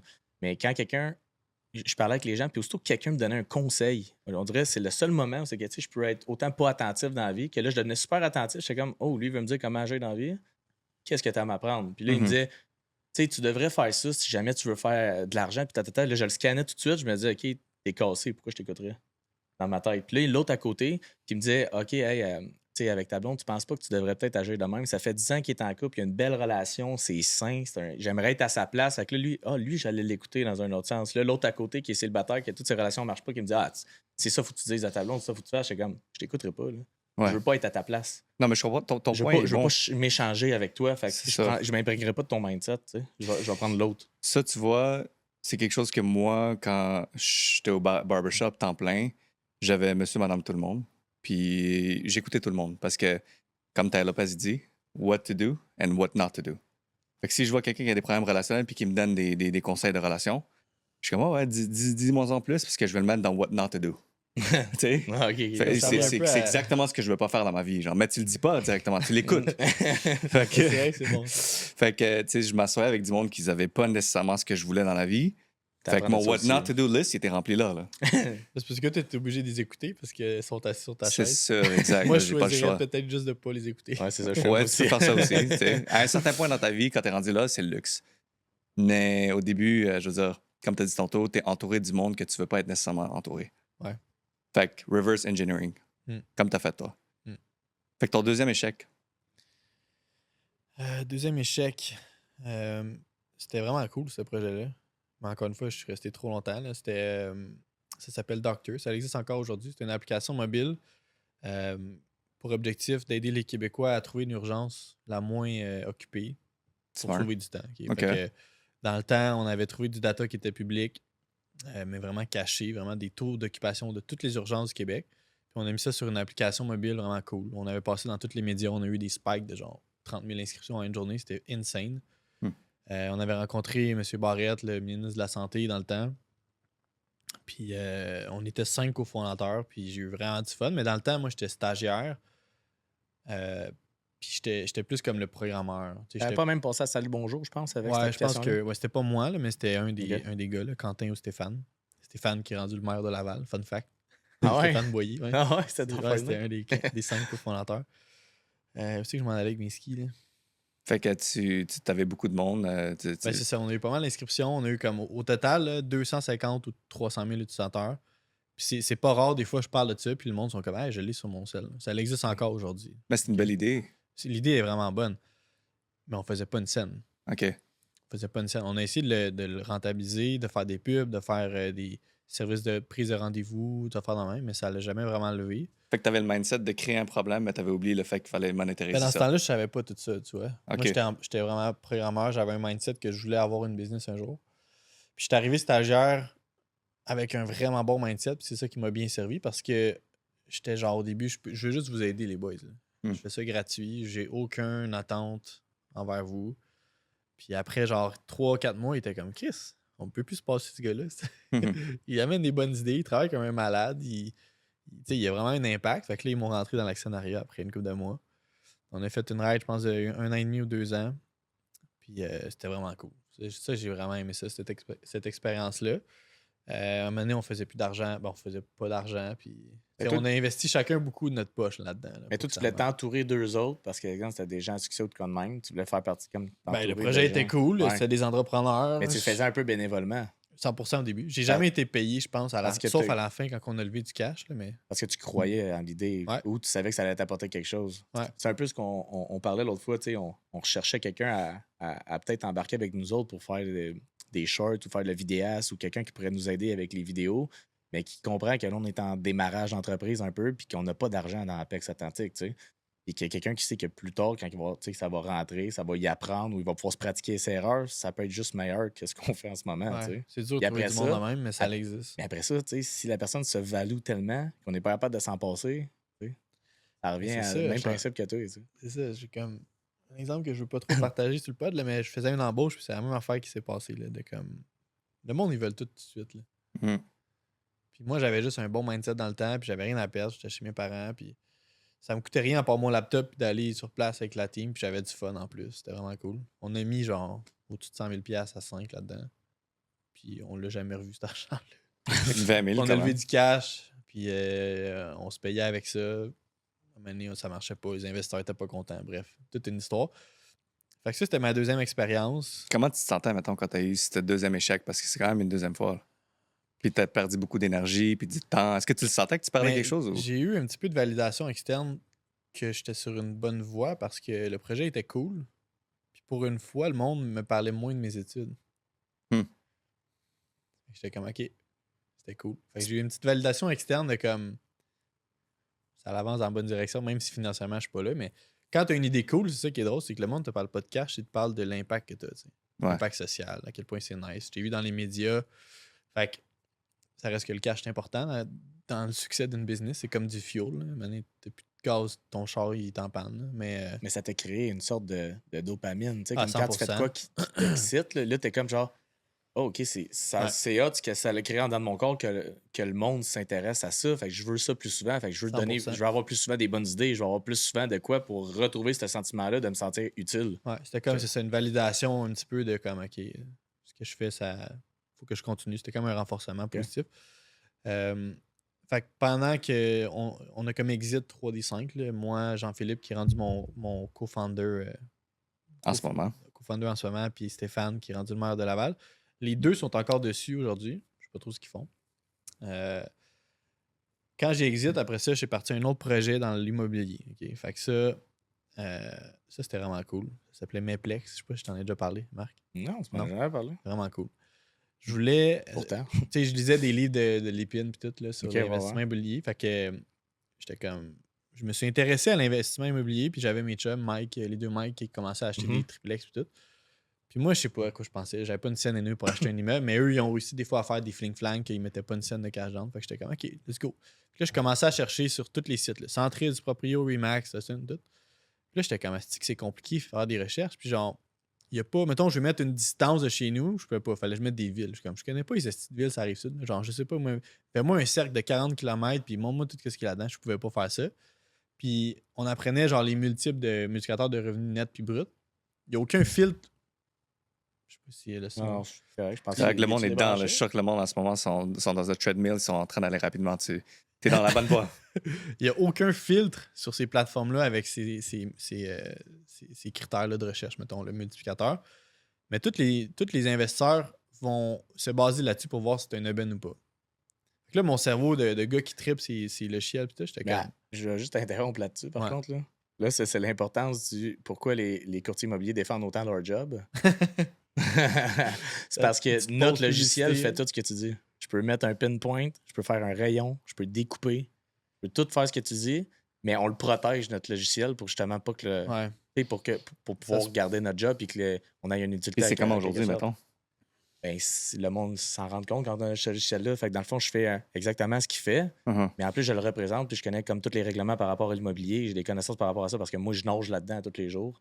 Versus quelqu'un qui voudrait se lancer à gauche à droite, je pense que c'est bon d'avoir un mentor en quelque sorte. Il faut juste que tu le sélectionnes. Encore une fois, je pense, puis je suis pas gêné de le dire, dans mon métier, c'est un métier vraiment controversé. Là. Puis moi, je dis que 95%, c'est des vendeurs, puis 5%, c'est des professionnels. Tu veux faire partie du 5%, mais il faut que tu trouves le 5% des courtiers qui c'est des professionnels et non des vendeurs. Parce que les vendeurs vont dire oui, mais au final, c'est pas vraiment ça. Parce que les professionnels vont te l'expliquer, ils vont vouloir que tu le comprennes puis que tu y ailles par toi-même après. Si je t'explique vraiment comment l'investissement fonctionne, tu vas être bien plus à l'aise de faire tes investissements. Puis après ça, je fais juste de faire des touch-ups sur ce que tu m'envoies. Moi, quand je coach quelqu'un, exemple, la personne va m'envoyer des immeubles selon le coaching que j'ai dit, puis c'est un coaching progressif. Fait que là, je dis, OK, bon, tel immeuble, pourquoi tu penses que c'est un deal? Il me dit, OK, as-tu vu ça? As-tu vu ça? Ça, là, ça, c'est pas bon. Ça, c'est bon. Fait que là, la personne, elle se développe de même, tranquillement, pas vite. Puis après, quand elle vient pour faire la transaction, elle n'est pas stressée. Puis elle ne me blâmera pas si ça l'échoue dans un sens. Parce que l'immobilier, c'est à risque aussi là, quand tu fais des flips, surtout, pas quand tu fais du long terme. Tout le monde le sait, c'est un investissement à faible risque. Là. Mais tu sais, quand tu viens pour faire des flips, la personne l'a compris. Elle a compris le risque au complet. Elle est à l'aise de faire la transaction. Fait que elle va pas être stressée, elle va pas être focus dans son projet. Puis elle va pouvoir avancer de même. Mais si souvent, le monde, des vendeurs vont dire hey, achète ça, c'est bon pour telle raison, tu vas prendre ta retraite, avancer dans 5 ans en finance, puis la personne, elle comprend pas pourquoi, puis elle la jette, elle va être stressée tout le long, elle va rien comprendre de ce qu'elle fait, elle se développera pas. si ça crée une dépendance envers ton professionnel, je peux comprendre, là, mais c'est bien mieux de l'expliquer aux gens. Mais bref, c'est ça pour te dire que. Dans le temps, moi, j'ai un courtier, je connaissais pas tant ça, anyway. Fait que, de toute façon, j'avais le mindset que je voulais tout faire par moi-même. Tu comprends? Ouais. Fait que tout ça pour dire que je trouvais que c'était pas efficace. Puis j'en avais parlé aux deux Mike qui commençaient en immobilier, puis ils étaient d'accord avec ça. Puis j'ai développé une plateforme, dans le fond. C'était un web scrapper là, qui allait scraper sur tous les sites, puis qui ramenait ça dans une seule base de données. Puis j'avais fait un site web, dans le fond, qui displayait les 7500 immeubles à revenus sur le marché. Puis tu avais des critères que tu fais, mettons, un jeu que le multiplicateur de revenus net soit en haut de 10 ou whatever, là, je me souviens plus. Puis là, tu sélectionnais tes filtres, puis là, ça te sortait genre 5 aubaines que je flaguais. Fait qu'au lieu de perdre, mettons, 30 minutes par jour à scanner les nouveaux immeubles, ben moi, je t'envoyais un courriel quand il y avait des nouveaux aubaines sur le marché. Sur le marché, mettons, public. Là. Qui rentrait dans le MRN, que ça le calculait automatiquement. Exact. Puis, ce qui était, tu sais, je faisais plein d'affaires cool après. Là, j'avais des comparables par ville. Si, exemple, l'immeuble, tu sais, des fois, les courtiers font ça. Là, ils mettent un immeuble, ils l'enlèvent, ils la remettent comme si c'était nouveau. Moi, je le trackais. Fait que je savais que le prix avait descendu, puis c'était pas un nouvel immeuble. Ah, ben ça, tu vois, ça, c'est bon. Fait que, tu sais, j'avais des features là même, puis on avait un abonnement, je pense, 20$ par mois. Puis je me souviens toujours, man, j'étais chez mon ex, je me lève un matin, puis je check mon sel, puis j'ai un nouveau client qui s'est inscrit pendant la nuit. Moi, c'était ça mon rêve de petit gars, là, genre de faire de l'argent pendant que je dors. Puis j'avais réussi, tu sais. Fait que j'avais vraiment du fun. J'étais avec un de mes meilleurs chums en plus dans ce projet-là. Moi, je travaillais que sur le produit, puis un peu sur les ads, Google Ads, tout.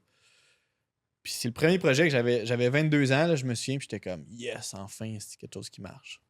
Puis 22, genre, mon chiffre chanceux, c'est 2. Là, fait que j'étais comme, tout est aligné, là, 22 ans, 22. 20$. C'est 20$, j'aurais dû faire ça 22$. Ouais. Mais. Superstitieux, pas mal.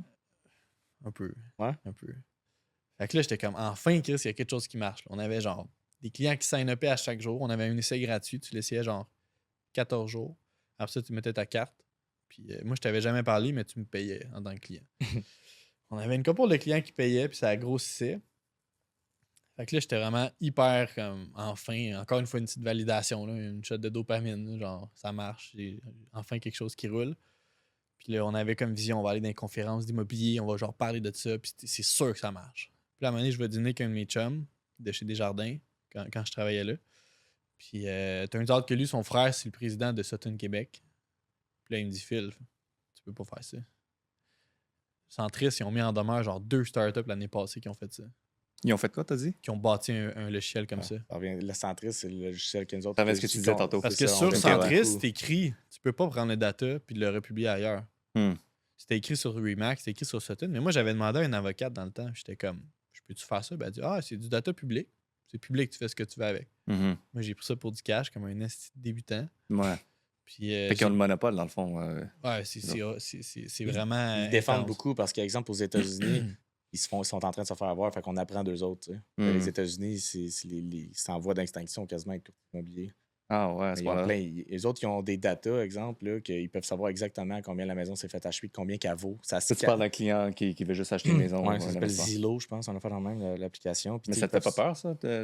Non, parce qu'ici, ben oui, parce que ça dépend. La présidence, ça change là, à l'APSIC. L'APSIC, c'est ce qui nous représente, nous, les courtiers immobiliers. Du coup, la présidence, ça change, puis c'est important d'aller voter quand tu es courtier, comme quand tu es citoyen quelque part, d'aller voter selon tes idées. Là, parce que s'il y a un autre président qui va rentrer, qui va essayer de faire passer de quoi d'autre, les du proprio de ce monde, là, que en ce moment, Desjardins a acquérir du proprio. Mais si tu encourages Desjardins avec tes clients quand tu es courtier immobilier dans un sens, tu te tires un peu dans le pied. Comment tu sens que ta carrière, mettons, il tient sur quelques votes, là, mettons? Parce que c'est ce que je comprends en ce moment. Ben, moi, je vais être capable de me différencier parce que je suis sûr, spécialisé oui. en investissement, mettons. Là, exact. Puis aussi parce que j'ai 45 jobs. C'est sûr que. mais c'est quand même décourageant pour un nouveau courtier. Je vais pas arrêter de me nourrir, mais mettons pour un courtier qui commence, qu'il vient d'investir, parce que pour devenir courtier immobilier, ça te coûte environ 10 000 là, juste pour commencer. Là, juste l'école, plus les examens, plus ça te coûte entre 10 et 15 000, mettons. Moi, ça m'a coûté à peu près. J'avais pas commencé encore, puis j'étais à 50 000. Là, parce que j'ai engagé une adjointe à temps plein. Parce que moi, comme on en revient à ce que Phil disait tantôt, moi, l'administration, tu sais, quand tu fais une promesse d'achat, c'est tout le temps la même affaire. Mon adjointe, il fallait que je m'assure qu'elle soit courtière immobilière parce qu'elle n'aurait pas le droit de faire des promesses d'achat. Il fallait que j'aie une adjointe courtière immobilière, que là pourrait m'aider à faire ça, puis qu'on puisse faire ça ensemble. et plein de petites tâches administratives comme mettre faire des mises en marché ou ainsi de suite. Ça revient à ce que Phil dit. Je perdais tellement mon temps avec ça. Puis je suis tellement TDAH. Par exemple, moi, elle, ce qu'elle a fait en 10 minutes, moi, ça me prend 10 heures. Puis ça sera même pas fait. Fait que ça va être gruger de ça l'énergie. va me gruger de l'énergie, ça va me gruger mon temps. Moi, ce que je suis valorisé ce que je valorise mon temps, c'est surtout pour le développement d'affaires, créer des liens avec des nouvelles personnes, enseigner aux gens ou des affaires de même. Je sais que c'est ça que je suis utile, c'est ça que ça me nourrit. Comme que tu dis, je me lève le matin puis je saute sur un pied, c'est à cause de ça, genre, tu sais, du tap dancing. Puis toutes les tâches administratives, ben, à la base, j'ai fait ça. C'est le meilleur investissement que j'aurais pu faire d'avoir une adjointe administrative dès le début, avant même de devenir courtier, connaissant mes défauts, connaissant mes forces. Et quand tu commences en affaires, je pense que c'est important aussi pour t'enligner de te connaître toi-même. Je pense que c'est le Step number 7, know thyself. Ouais, se connaître toi-même, je pense que c'est la première chose que tu dois faire avant de te lancer en affaires. Ben, en fait, tu vas apprendre à te connaître aussi en affaires, là, mais c'est la chose la plus cruciale parce que c'est ça qui va faire que tu vas déterminer que bon, mes forces, c'est ça, mes faiblesses, c'est ça, il faut que je les accepte. Il faut que j'agisse en conséquence de. Moi, je le savais que ma grosse faiblesse, c'était ça. Bon, j'ai une adjointe administrative à temps plein qui va filtrer toutes mes affaires pour que je vais pouvoir focusser sur l'autre à côté. Je vais faire 3 fois plus d'argent que si je me force à essayer de tout le temps faire mes papiers pour ça. Je vais gruger trop de temps.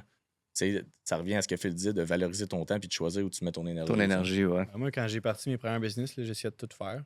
J'essayais de devenir bon dans tout. Puis je suis devenu bon dans tout, mais c'est ça, des fois, c'est drôle parce qu'il y a du monde dans ma team qui sont comme, hey, on aurait besoin d'aide avec les ventes, avec ça, puis ça. Puis ils sont comme, t'es fucking bon dedans. Je suis rendu fucking bon dans plein d'affaires. Je suis vraiment polyvalent. Mais ce qu'eux savent pas, c'est quand même moi, je me sens à l'intérieur quand je fais ces affaires-là. Il y a des choses qui me donnent l'énergie, puis il y a des trucs qui me grugent complètement. Fait que c'est dangereux d'être bon à la mauvaise chose. Lopez, il arrête pas de répéter ça. Puis moi, je suis devenu bon à beaucoup de choses. Fait que ça vient à ce que tu dis d'accepter qui t'es, puis de voir c'est quoi tes forces. Mais moi, au début, comme j'avais pas l'argent ou j'avais pas le mindset pour engager. Fait que ce que tu as fait, props, là, je pense que c'est tough à faire parce qu'au début, tu n'as pas de cash puis il faut que tu dépenses. Mais aussi, contrairement à un courtier qui commencerait à 20, 21, 22 ans, ça fait 10 ans, j'ai investi en immobilier, j'ai un fonds sur le côté, j'ai quand même pompier aussi qui me donne un salaire. Ça t'a peut-être donné un petit coussin. Ça m'a donné un coussin d'avoir plus de courage de prendre un risque de même aussi, en me disant, genre, j'ai déjà un peu d'argent sur le côté. C'est sûr que ça doit être plus dur quand tu es à 0 puis tu commences à moins 50. Moi, j'étais à 0 puis j'avais pas une scène tout le long. Fait que j'étais comme, faut faire des ventes, je vais faire des ventes. Faut faire de l'admin, je vais faire de l'admin. Faut faire des RH, je vais faire des RH. Moi, j'ai appris à tout faire. Ce qui est quand même bon aujourd'hui parce que quand j'engage quelqu'un, je sais c'est quoi sa job puis je sais s'il est pas bon. Là. Exact. Ce qui était mauvais, il fait un temps et est une bonne chose pour toi aujourd'hui. Ouais. Parce que tu as un filtre. Puis je trouve que ta personnalité qui est très persévérante puis qui lâche pas, growth mindset, c'est ce qui t'a permis d'être là aujourd'hui.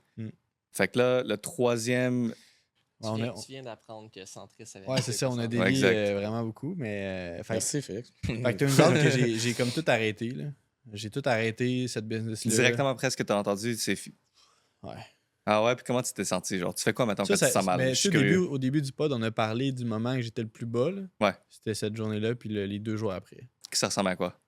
J'étais dans mon lit chez mes parents, puis j'étais comme, qu'est-ce que je fais de ma vie? Quand t'as appris l'histoire de Centris, là. Fait que quand j'ai shut down la business, puis qu'on a remboursé le monde, puis tout, le lendemain, j'étais comme, qu'est-ce que je fais, là? Tu restes dans ton... Parce que moi, je suis curieux, parce qu'il y a beaucoup de monde qui vit des moments difficiles.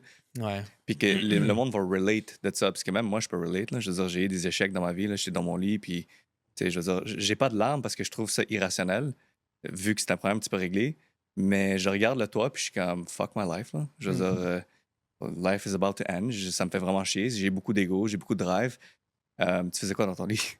Est-ce que tu scrolls? Ça fait longtemps, fait que je me souviens pas exactement, mais non, je pense pas que j'étais... Ouais, sûrement que j'écoutais des vidéos de... T'as retourné jouer à World of Warcraft? Non, j'ai pas touché aux jeux vidéo depuis le début, puis faut pas que je touche à ça. Mais, tu sais, au début, c'est souvent le même thought process, là, de comme... C'est vraiment ça que je veux faire? Pourquoi je retourne pas vers la sécurité? Puis après ça, une fois que j'ai comme abordé ça dans ma tête, je suis comme, OK, fuck, ça, c'est même pas une option parce que je déteste genre l'école puis les jobs. Je peux pas avoir une job, je peux pas avoir un boss. Ces thought process-là sont pendant que tu te sens mal, là? Ou... Ouais, pendant que je me sens mal, je suis dans mon lit, puis tu sais, ça dure mettons, une journée ou 2. OK. Puis là, une fois que j'ai compris ça, je suis comme, OK, ben c'est quoi que je peux faire d'abord? Fait que là, je passe en mode solution. Mais ça prend, tu sais, faut que ça sorte, là. Faut que, tu sais, je pense que j'avais pleuré un petit peu, puis fallait que ça sorte, fallait que j'aborde ça, fallait que je me rappelle pourquoi je faisais ça, fallait que je recomprenne que c'était pas une option pour moi de retourner vers, mettons, une job. Fait qu'après ça, c'est quoi qui me reste comme chemin? C'est juste en avant, là. Fait que c'est comme ça que j'ai commencé le pod tantôt. J'ai dit, j'avais le dos au mur, j'avais pas une scène. Je me suis souvenu d'une formation que j'avais vue sur YouTube. Fait que j'étais allé voir ma mère, puis je l'ai acheté genre le lendemain. Puis that's it. OK, c'était emprunté de l'argent de ta mère? Ouais.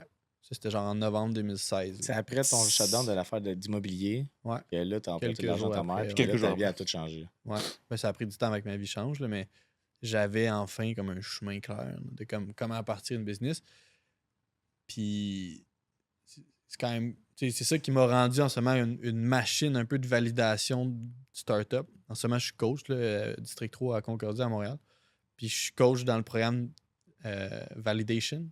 Parce que j'ai tellement fait d'erreurs que je suis comme. Je peux pas être plus qualifié pour valider. Là. Fait que ça paye off, tout ça, au final. Ouais, exact, ça paye off. Mais ça reste que si c'était à refaire, il y a beaucoup de choses que je ferais différemment. T'es rendu un expert d'avoir fait des échecs. Ouais. De coacher les gens pour faire des échecs. Ouais, 100%. Reste que, tu sais, tout ce que t'as fait. C'est vrai que c'est payant d'une certaine façon. Hein. Mais est-ce que j'aurais pu apprendre ça des erreurs de quelqu'un d'autre? Peut-être. Probablement. Ça, c'est la grosse question. Si t'aurais été en arrière dans le temps puis t'aurais changé quelques petites affaires, t'aurais pas vécu le même douleur que t'as vécu.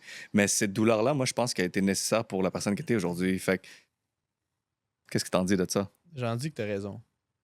On dirait que je suis comme, d'un côté, t'as raison, je suis d'accord, puis de l'autre côté, je me dis, j'aurais peut-être pu en avoir un petit peu moins, puis de sauver peut-être quelques années. Parce que même quand j'ai parti InputKit, mes 2 premières années, c'était du gossage. Là.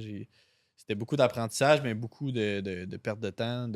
Si c'était à refaire aujourd'hui, je sauverais facilement la moitié du temps, la moitié des Mais années. tu serais pas un coach d'erreur. Ben c'est ça, je prendrais un peu des deux. Ça va peut-être t'amener ailleurs. Je garde des erreurs un peu moins, puis je sauve un peu de temps. A life on exam is not worth living. T'as déjà entendu?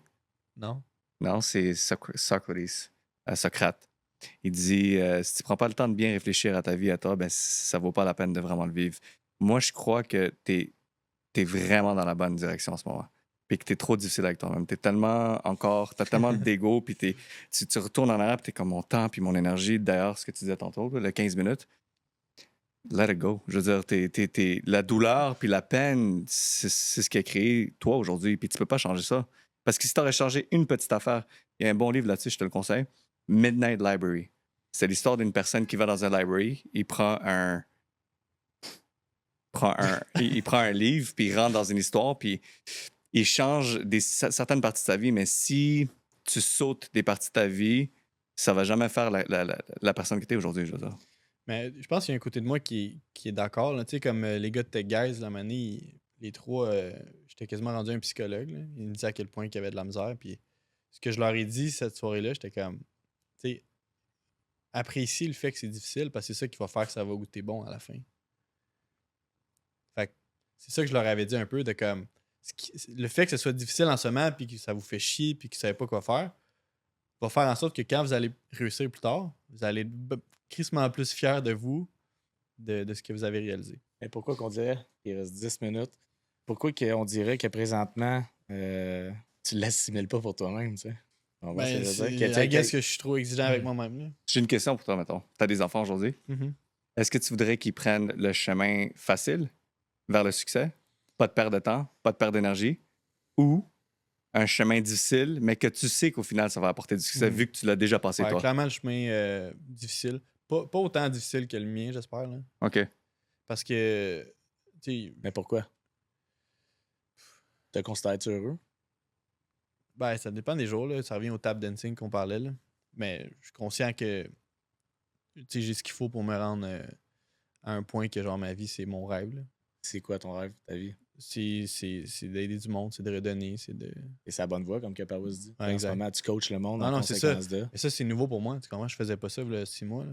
Mais ça te fait pas en sorte que le matin, tu te réveilles en tap dancing? Ben oui, il y a des matins comme là, mettons, hier, j'avais une rencontre fucking importante avec une CEO qui a bâti une des plus grosses compagnies au Québec. Puis elle a accepté genre d'aller dîner avec moi. Là. Ça, j'avais hâte. Là. J'étais excité. Mettons, là, le coaching, ça commence la semaine prochaine avec des 3. J'étais excité, j'ai hâte. Comment tu te sentais en sachant que tu allais venir sur le podcast aujourd'hui? Vu que c'était moi, tu t'en foutais un peu, quoi. T'as-tu dansé un matin en disant je m'en vais parler sur le podcast? Marc? Ben, j'aime ça aller sur les podcasts, là, fait qu'en moyenne, oui, c'était cool. Là. Mais c'est quoi qu'on disait? Tu dis, j'ai tout ce qu'il faut, tu sais, comme pour pouvoir. En fait, non. Je sais ce qu'il me faut pour pouvoir, tu sais, être heureux puis comme tap dance à tous les matins. Ça revient un petit peu à un sujet, tu sais, de projection, en quelque sorte, tu sais, les attentes que tu te fais envers toi-même. Comment est-ce que tu évaluerais ta relation au fil de ta vie avec les attentes que tu fais, tu sais, en expectations en anglais, là? Est-ce que toi, tu dirais que c'est quelque chose qui t'a motivé ou au contraire, ça a été un peu que, tu sais, comme la source de certains problèmes? Tu sais, comment c'est quoi ta relation les attentes avec créent ça? des déceptions, tu sais. Ben, je pense que c'est plus les attentes envers moi-même là, qui m'ont toujours drivé. Là. Je suis quand même vraiment exigeant avec moi-même puis avec les autres, mais c'est sûr que je me laisse pas beaucoup de place à l'erreur. Mettons, mes attentes sont quand même très élevées. Là. Fait que clairement que c'était un gros drive pour moi. Je pense pas que c'est aussi dur à devenir heureux quand justement tu te crées des Ben, attentes oui, tout le temps. là, tu sais, mais c'est surtout que pendant trop longtemps, j'avais une motivation vraiment extérieure qui fait que c'est dur d'être heureux là-dedans. Là, parce que tu es tout le temps en train de faire des trucs pour la mauvaise raison. Mais La morale de prendre de tout ça, là, c'est fais les choses avec la bonne intention. Puis si j'en reviens aussi avec l'histoire de les douleurs que tu as vécues, j'en ai vécu beaucoup aussi. There's no light without dark. Y a pas de... Moi, je pourrais dire ça en français. Il n'y a pas de lumière sans noirceur. Exact. There's no tall without short. Et il faut que tu vis le polar opposite. Et je pense que ce que tu as vécu dans ton passé à toi, moi, je pense que tu es juste trop difficile envers toi-même. Puis pour les gens qui écoutent ça en ce moment, ils doivent aussi comprendre que le succès, on voit juste le tip of the iceberg. En arrière de ça, il y a tellement de cheminement à C'est faire. important de savoir que tu ne serais jamais rendu là si tu n'avais pas tout vécu ces erreurs-là. Puis il faut que tu réussisses à l'accepter en disant je serais vraiment pas là, j'avais vécu ça. Fait que mettons que je te dirais, tu reviens 10 ans après, mais avec le knowledge que tu as aujourd'hui, qu'est-ce que tu ferais? Tu referais-tu les mêmes affaires, mais en les réussissant trop super bien, ou tu essaierais d'avoir encore d'autres défis supplémentaires par-dessus ça? Ouais, je pense que je ferais bien des choses différentes. En ayant vraiment tu sais, mettons, note à moi-même. Parce que des fois, c'est une question que je demande à mes mentors que je rencontre. Là, mettons, tu reviens 5 ans en arrière, tu es dans mes souliers. C'est quoi 3 choses que tu ferais différemment? Je pense que c'est quand même une bonne question là, pour savoir c'est quoi leurs apprentissages. Puis moi, je pense que ça serait vraiment d'apprendre à me connaître plus tôt. Qu'est-ce qui me rend heureux, qu'est-ce que j'aime, puis c'est quoi mes motivations intrinsèques. C'est quoi qui me donne le goût de me lever le matin, pas juste pour avoir de l'argent puis pour show off, là, mais comme qu'est-ce qui me fait vraiment du bien, puis de mettre du temps là-dessus, je vais finir par comme avoir du succès avec ça. Ça revient à prioriser pour les gens, exemple, qui débuteraient en entrepreneuriat, c'est de prioriser, d'apprendre à te connaître toi-même. Ouais. Mais ce qui est tough, un des mentors qui me disait, c'est comme première étape, get some cash. Deuxième étape, get happy. Je sais pas à quel point c'est la seule façon, mais d'avoir du cash, ça donne une certaine liberté aussi. Là. Fait comme... Mais si tu cours tout le temps après ça, tu seras jamais heureux. Moi, j'ai bien eu la mentalité genre fall in love with the process. Ouais. Mais... ça te rend heureux plus rapidement. Tu sais, moi, tous les matins, je me réveille, venez faire le podcast, puis tu le dire, il n'y a pas une scène qui sort. C'est ça, mais c'est juste qu'à un moment donné, il faut que tu manges, à un moment donné, il faut que tu aies besoin d'argent pour vivre. Il y en a qui disent que l'argent, c'est pas important. Je suis pas d'accord. L'argent, c'est fucking important. Fait que à quel point, mettons, ta passion est capable de générer du income, I don't know. Mais I guess que je suis un peu d'accord avec le fait comme fais du cash, après ça. Si t'aurais retourné en arrière puis t'aurais pas de programmation, t'aurais-tu fait quelque chose d'autre ou quelque chose qui t'intéresse, mettons? Sûrement, c'est une bonne question. Là. J'aurais dit du coaching, mais qu'est-ce que j'avais à apprendre aux autres? J'avais rien à apprendre. Je vais t'aider à bâtir une business, mais je l'ai jamais fait. Il y en a beaucoup qui font ça. Mais ça, à mon avis, c'est pas des bons coachs. Là. Je suis d'accord avec toi. Mais comme lui, il me disait que je devrais être coach. Là. Il me dit ça, il me crée de l'angoisse quand il me dit ça. Faire être coach de quoi? Toi, tu le dis à Marc? Mais lui, il pourrait être un bon coach de vie parce que. Ouais, tu dis ça, j'ai goût de rire. Genre, moi, j'aime. Non, mais c'est que t'es bon pour analyser les gens, puis comme, t'es vraiment no bullshit, dans le sens que les gens, ils vont souvent raconter quelque chose, puis tu vas pas acheter leur histoire. Tu vas pas comme embarquer, puis tu dis, ah ouais, l'empathie, c'est comme. Tu dis n'importe quoi live, voici pourquoi. Fait que ça a une certaine valeur. Je sais pas si on peut appeler ça un coach de vie, mais comme juste tenir accountable les gens sur qu'est-ce qu'ils disent, c'est quoi qu'ils veulent vraiment, puis de juste être no bullshit, puis de leur dire quand c'est de la grosse merde. Puis juste ça, je pense que ça a une grosse valeur pour quelqu'un qui est dans son grind, d'avoir un coach comme ça. Puis... De pas dire ce que le monde a envie d'entendre, mais de dire ce c'est ça. Des fois, c'est tough. D'être authentique dans ce que tu dis. Des fois, j'ai des coachs qui me disent ce que je veux entendre, puis je suis comme, fuck, tu sais, avec du recul, j'ai pas besoin de ça. Tu sais, Ty Lopez, il dit, The worst thing in life is to be very good at something that you don't want to be good at. Ouais. Fait que c'est comme, en français, c'est le pire à faire, c'est devenir vraiment bon dans quelque chose que t'aurais pas voulu être bon Ben, dans tu une vois, vie. mettons, moi, Ouais. c'est la programmation. OK. Parce que c'était ma zone de confort. Je voulais pas faire de présentation orale. Je voulais pas aller out there. Fait que j'étais dans ma zone de confort. J'ai appris à développer puis je suis rendu un fucking bon développeur. Mais aujourd'hui, je développe plus, là. C'est Marc qui dit, Phil, c'est un développeur. Je suis plus un développeur, là. Ben, moi, je pense que t'es programmeur. Fait que C'est c'est ça, vraiment fait que programmeur, mais ça. comme je suis pas... Au Tu fais plus quotidien, ça, je au final, programme là. plus, là, tu comprends? Ouais. Fait que je suis clairement devenu très bon à quelque chose qui est pas la bonne chose pour moi de ce qui me rend heureux, mettons.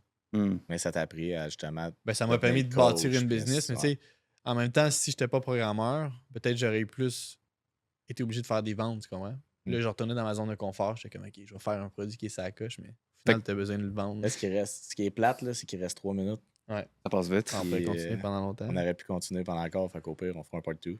Puis, pour 3 minutes, y a-t-il quelque chose que t'aimerais dire en particulier ou un sujet que t'aimerais qu'on aborde, là? Pour les 3 dernières minutes. C'est quelque chose que tu tenais à parler ou un conseil que tu tenais à donner aux gens? Ben, je sais pas si peut-être que ça va déborder un peu, là, mais un truc que je veux vraiment mettre de l'avant dans mon livre, c'est tu sais, mettons, moi, ma version de moi-même à 17 ans qui était perdue puis qui ne fitait pas avec le système. Je pense qu'il y a beaucoup de monde aujourd'hui qui sont un peu comme ça, là, qui ils trippent pas sur l'école, ils veulent pas nécessairement avoir un job, mais ils savent pas trop par où commencer. Je pense que c'est super important de comprendre qu'il y a d'autres façons de vivre sa vie que d'aller à l'école puis de faire le chemin conventionnel. Fait que, tu sais, c'est important d'aller lire des livres, genre écouter des mentors, des podcasts, de changer son cercle de 5 personnes qu'on écoute le plus. Puis après ça, c'est de se concentrer sur la création de valeur, faire un minimum de cash pour être libre financièrement, puis par ça, tu peux faire ce que tu veux avec ta vie. Tu sais, générer un 10-20 000 par mois, puis de voyager, puis tout, c'est genre le rêve de plein de monde, mais il n'y a personne qui sait vraiment comment se rendre là. Parce qu'à l'école, ils t'apprennent à devenir un employé souvent. Exact. Ils t'apprendront pas à devenir un entrepreneur. Ouais. Tu sais, des fois, moi aussi, je me le demande, là, je suis en train de bâtir deux business, puis je suis comme, c'est vraiment ça que je veux, ou c'est plus comme un lifestyle business à générer 10-20 000, puis de être vraiment libre, puis de voyager, puis de travailler quelques heures par semaine? I don't know. Des fois, je me le demande, tu sais. Fait que, tout ça pour dire que, mettons, les gens qui sont perdus puis qui ne savent pas par où commencer, ben, il y a d'autres façons là, D'autres façons que l'école. que l'école. Ben, en fait, ça reste de l'apprentissage, ça reste une école, mais ça n'a pas besoin d'être l'école conventionnelle. C'est ça. Puis, tu sais, des fois, c'est des gens qui sont déjà au travail, ont déjà une job, puis qui sont comme, je sais pas si je veux faire ça toute ma vie, ou je veux prendre ma retraite plus tôt. Mais, man, il y a des façons, là. C'est pas si compliqué qu'on pense, là. Puis qui aimeraient changer de carrière, puis qui se disent que pour changer de carrière, ça implique qu'il faudrait qu'ils aillent à l'école. Ils prennent un risque énorme, c'est Fait pas que là, vrai. là. ils peuvent pas parce qu'ils travaillent, parce qu'ils ont des enfants, c'est pas vrai, parce que tu pourrais écouter le soir des podcasts qui vont justement te donner Ouais. des idées de business, puis Ouais. tu peux commencer avec peu d'argent parce qu'il y a des types de business que tu n'as pas besoin nécessairement d'argent, tu sais, comme il y a beaucoup de livres que tu me parlais que j'ai jamais lu puis que peut-être un jour je vais lire, mais comme Profit First, qui est genre ça, tu conseilles à quasiment tout le monde, ou l'autre là, que tu m'as dit tantôt que je me souviens plus. Lean Startup. Lean Startup, tu sais, c'est tout le temps quand t'as pas Lean Startup, c'est quand t'as pas d'argent, puis tu sais, comment tu commences. As-tu une question en particulier que tu voulais lui demander avant que ça finisse? La question qu'on demande tout le temps à tout le monde, Ouais. c'est si tu aurais 3 choses à laisser avant que tu quittes la planète Terre, ce serait quoi, mettons? Ça peut être un conseil, un objet ou peu importe. Pour qui?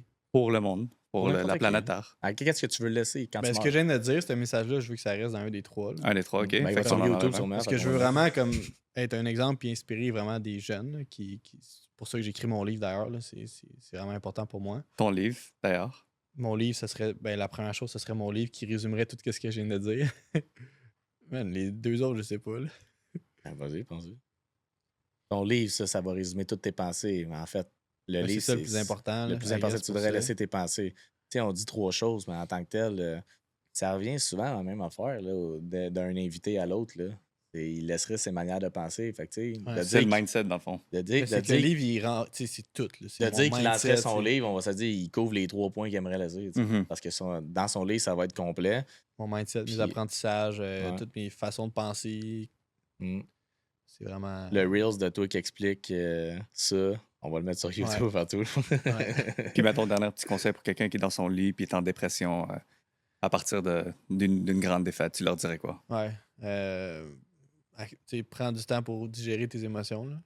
Comme c'est important d'accepter ce qui se passe. Puis l'important, c'est que tu écoutes des podcasts, t'écoutes des trucs positifs, t'écoutes d'autres façons de penser. Il faut que tu sortes de ta tête à un moment donné, là. Puis lâche pas, tu vas y arriver.